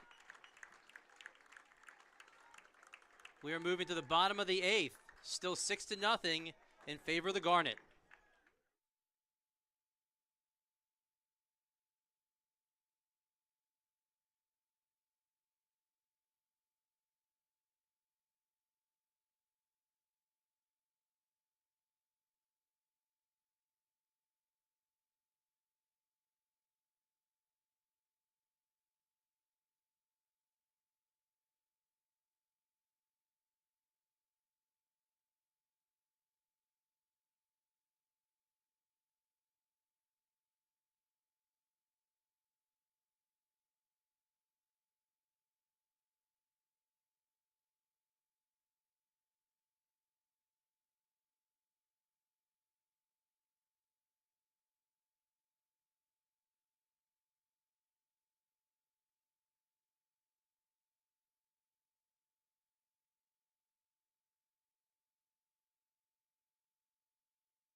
We are back, bottom of the 8th on championship Saturday, at least a regular season championship on the line, home field on the line, right here in front of you. Between the two best teams in the league, these guys have been the best teams in the league pretty much from start to finish. Number 18, Max Rothwar. You knew looking at the calendar 2, 3, 4 weeks ago that this was a collision course that was very possible. And it really has lived up to the billing. As Franklin and Marshall came in one game one to force a must-win for both teams here in game number 2 and give Swarthmore all the credit in the world right now as they have shrugged off that game 1 drubbing to come back and lead this one 6-0 in the bottom of the 8th. Turzai still on the mound for the Diplomats. And this is Rothwar. We're seeing 1, 2, and 3. This one jams him. Foul territory, but playable for out number 1.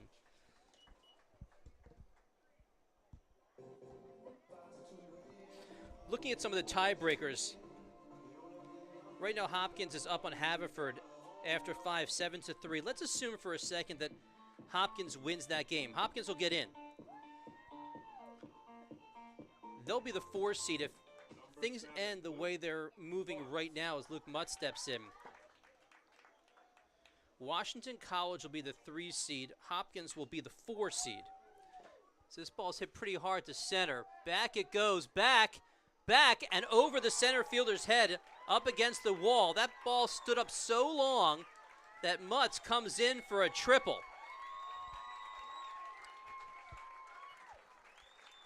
Mutz already has a home run this afternoon. Now give him a triple. And some insurance stands at third base. And you know there's nothing more that Swarthmore would want at this point in the bottom of the 8th than to put up at least another run.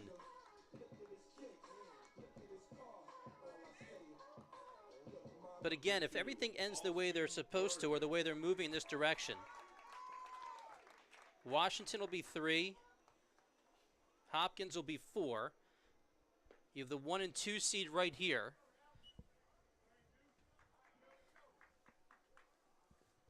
And that gives you an idea. I don't want to jinx anything, but it just gives you an idea of where everybody might be on Thursday. A runner at third for Austin Burgess.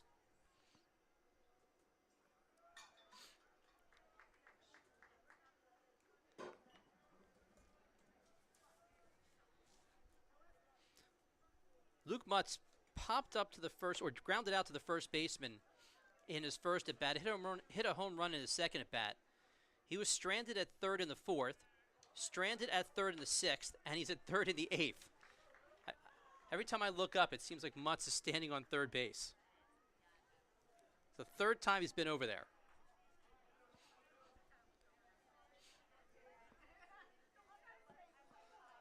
Infield's in. They have no choice.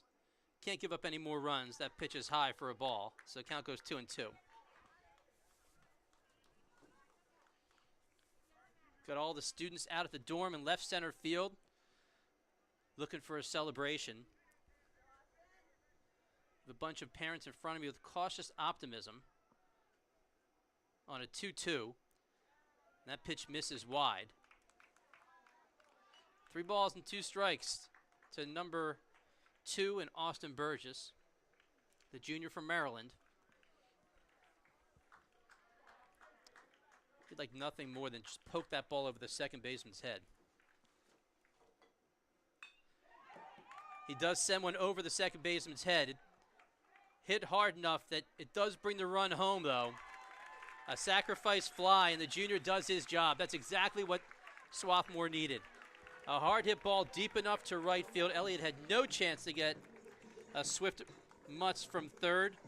Give Burgess sacrifice fly and RBI. And a 7-0 lead in favor of the Garnet. Number 1, Paul Cook. Now with 2 outs, here's Paul Cook.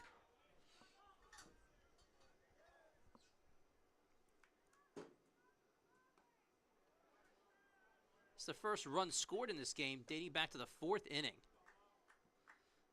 And he can't get over all the zeros on the Franklin and Marshall side. Franklin and Marshall, that's a team that can just smoke the ball. And the idea that they have 3 hits as we head towards the top of the 9th is just not something you would have expected.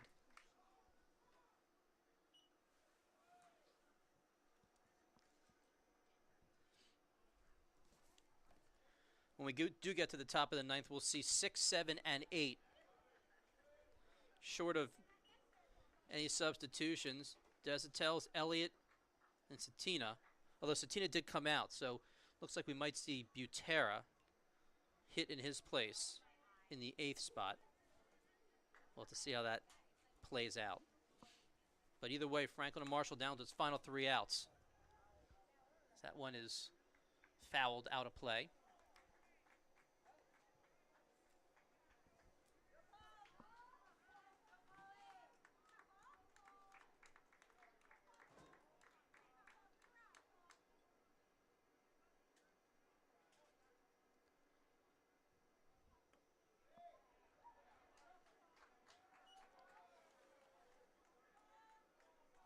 The Dickinson-Washington College game has gone final 15-3. Dickinson wins that.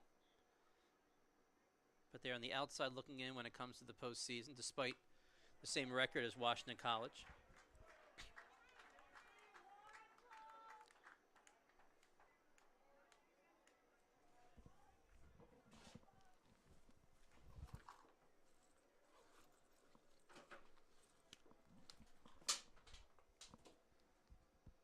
Two balls and 2 strikes to Cook. This one over the head of Samuel, just outside of his reach. And into right field, a 2-out single for Cook.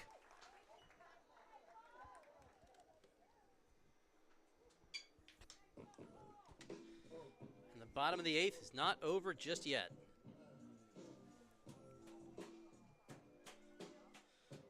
That's Cook's 3rd hit here in game number 2, all singles. Number 23, Matt Silvestri. Here is Silvestri, already a run in.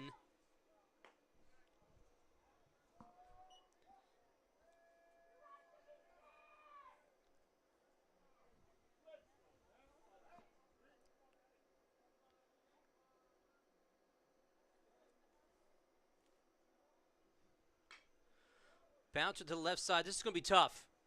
With a strong throw from short. That's a nice play. 6-3 on the putout. Not an easy play at all, but it does end the bottom of the 8th. Another run does come in on a couple of hits and a runner left. We're moving to the top of the 9th. One last chance for Franklin and Marshall. 7-0. The Garnet out in front.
Last chance for Franklin and Marshall. We are top 9. 7-0 in favor of Swarthmore. 3 outs away from a regular season title and home field throughout the postseason. We know they're playing home on Thursday. They're 3 outs away from playing home Saturday and hopefully into Sunday. We'll see 6, 7, and 8. This is A.J. Desautel's facing Camp. After giving up a single to start the 8th, Camp shut him down.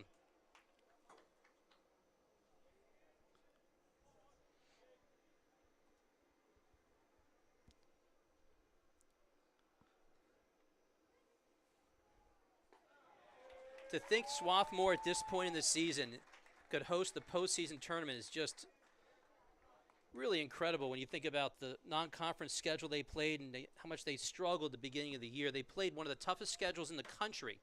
Definitely the toughest schedule. Whoa! Definitely the toughest schedule in the Centennial, but their strength of schedule in the top 10 in the country. And at the time, when they were getting beat up, you're thinking to yourself, geez, it's going to be a tough season for a team that didn't play at all last year. They have to grow up with live action. The freshmen are all new. The sophomores are all new. But Midkiff knew what he was doing. He got this team ready with some tough non-conference competition, and when they moved in the conference, it all changed. They got their feet under them. They were back home. They started to win games. Won those first two against Washington College. And basically ever since, they've been exactly where they need to be, at the top of the conference or near the top of the conference.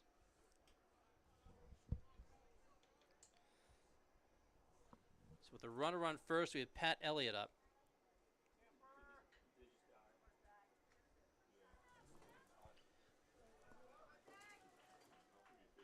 Coach Midkiff was able to find the arms he needed. Sometimes it was like putting a puzzle together. A pitcher here, a pitcher there, an inning here, an inning there, but he pieced it all together.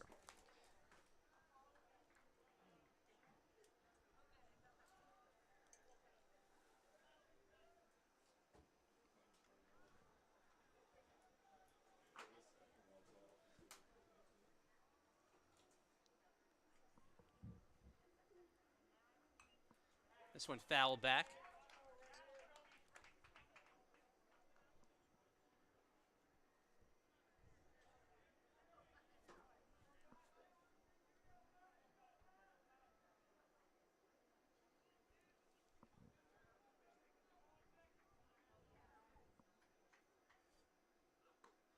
Big swing and a miss.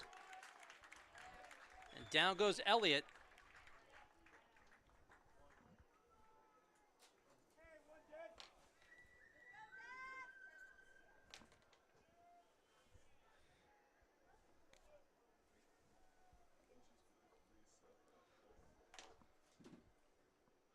Here's Butera. He came in earlier for Satina.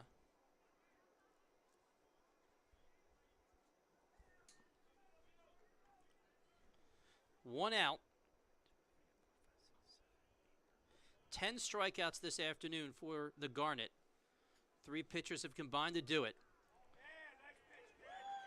Barry did his job, then Jordan came in, did his job, and Camp is doing his job once again. We've seen it so many times this year, at least in the month of April, he's been on his game.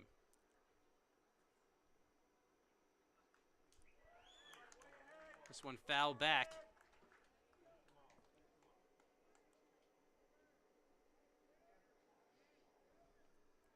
No balls and 2 strikes.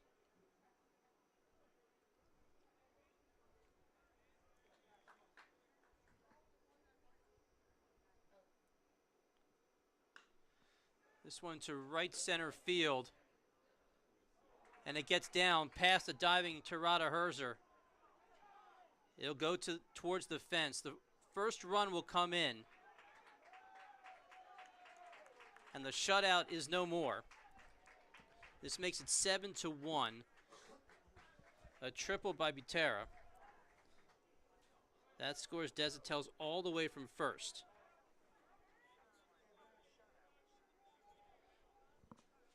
So still, obviously, a really long way to go for Franklin and Marshall, but the shutout is no more. With 1 out and a runner at third, here's number 25 in Rush. He'll be the 9-hitter, and we'll go back to the top of the order. There's strike number 1.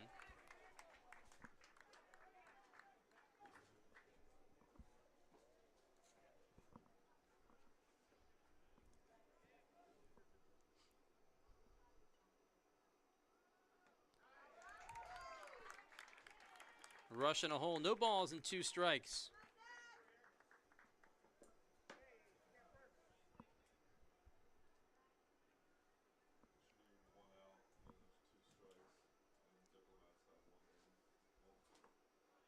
Good location on an 0-2. The count goes 1 ball and 2 strikes.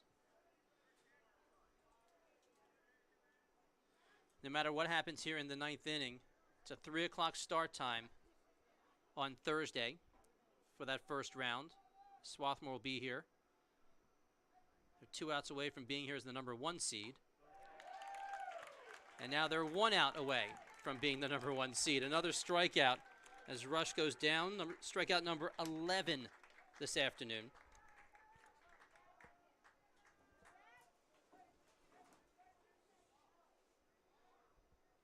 There's been a strikeout every inning here in game number 2 except for the 6th inning. That one ended on a double play. So we're now back to the top of the order. Last chance for Franklin and Marshall. 7-1.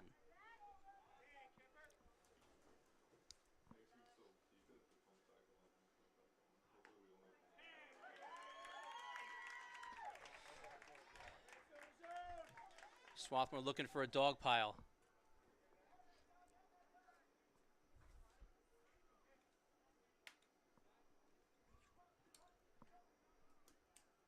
The 0-1, fastball outside.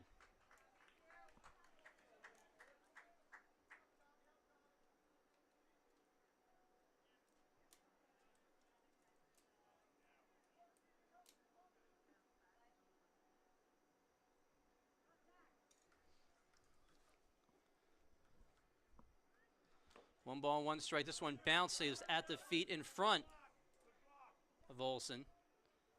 Nowhere to go for the runner at third.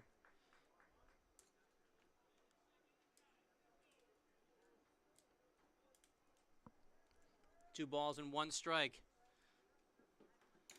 Swarthmore 1 out away from the top seed. A win here brings them to 14-4 in conference. Franklin and Marshall would drop to 14-4, and again, Swarthmore has all the tiebreakers. So even though they will share the top record, the Garnet will get the top seed.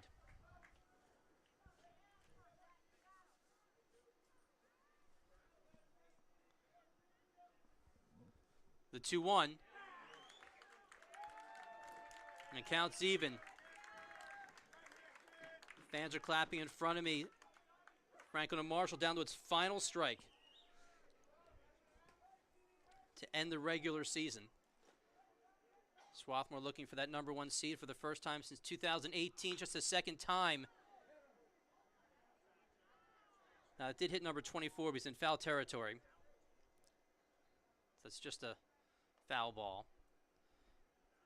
Swarthmore has been the number 1 seed just 1 time in its history. And again, that came in 2018. They went on to win the conference title. They won the regionals, went deep into the Division III World Series.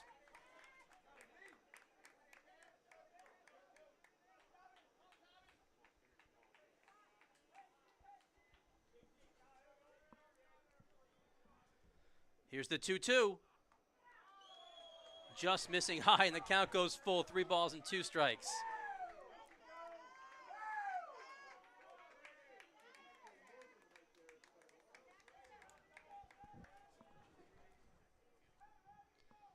The 3-2, just foul back. We'll do it again.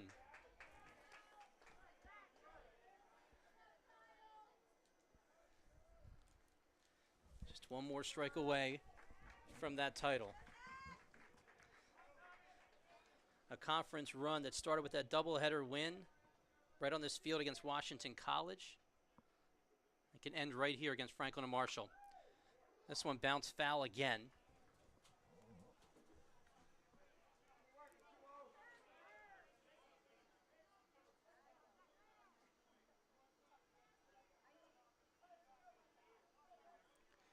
There were 3 players on this team. There are 3 players on the team that played in 2018 on that team. Seppi, Webb, Jacobson, and that is ball number 4. So 3 players on this team that remember what it was like in 2018.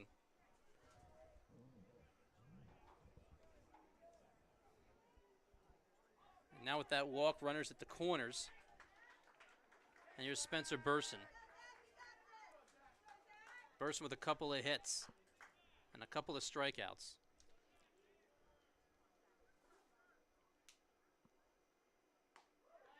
There's strike number one.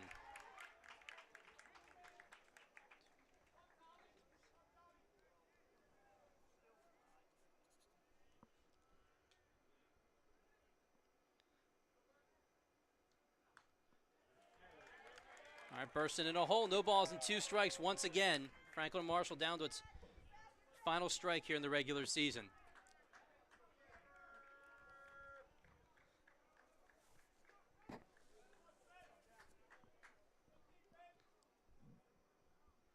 The 0-2, bounce to the right side. This should do it.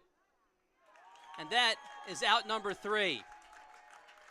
And a celebration on the mound. Everybody's going to go out and celebrate a regular season title for Swarthmore. They're going to have to hold off on the dog pile maybe for the postseason. But the number 1 seed is absolutely huge as they get a standing ovation from the fans, the students in left field. The parents are standing, clapping for the 2022 regular season champs. Your final 7-1. 1 run, 5 hits, 1 error for the Diplomats. 7 runs, 12 hits, and 2 errors for the Centennial League champions, the regular season champions. Both teams finished at 14-4, but the tiebreaker goes to the Garnet. The pitching, just really incredible pitching this afternoon in game number 2 for Swarthmore. Berry, Jordan, and Camp, they combined to give up just 1 run earned, 5 hits total, 11 strikeouts. They walked just 3. Berry gets the win. He's 3-3 on the year. Roach falls to 3-4. So we still don't know who exactly Franklin and Marshall will play, who exactly Swarthmore will play. But we do know that Swarthmore is the 1 seed, Franklin and Marshall is the 2 seed. If things end the way they're trending right now, it's a real close game between Hopkins and Haverford. It's 7-6. If Hopkins wins that game, I'm going to look at the standings here. If Hopkins wins that game, I believe that they will play Hopkins. That is right. If Hopkins wins, they'll play Hopkins. If Hopkins loses, it looks like they're going to play Washington College. So we still don't really know. But either way, we know one thing, and that's Swarthmore will be the number 1 seed. They'll have a home game here Thursday. They'll be home again next week and as well for the double elimination tournament. Until then, I hope everybody has a safe rest of your weekend, a safe early part of your week. I hope you will join us again either here at Clothier or on the Garnet Sports Network, because we'll be back at 3 o'clock on Thursday for some postseason baseball in the Centennial with the number 1 seed and your first pitch at 3 o'clock. Until then, I'm Matt Fine. Have a great weekend, everybody.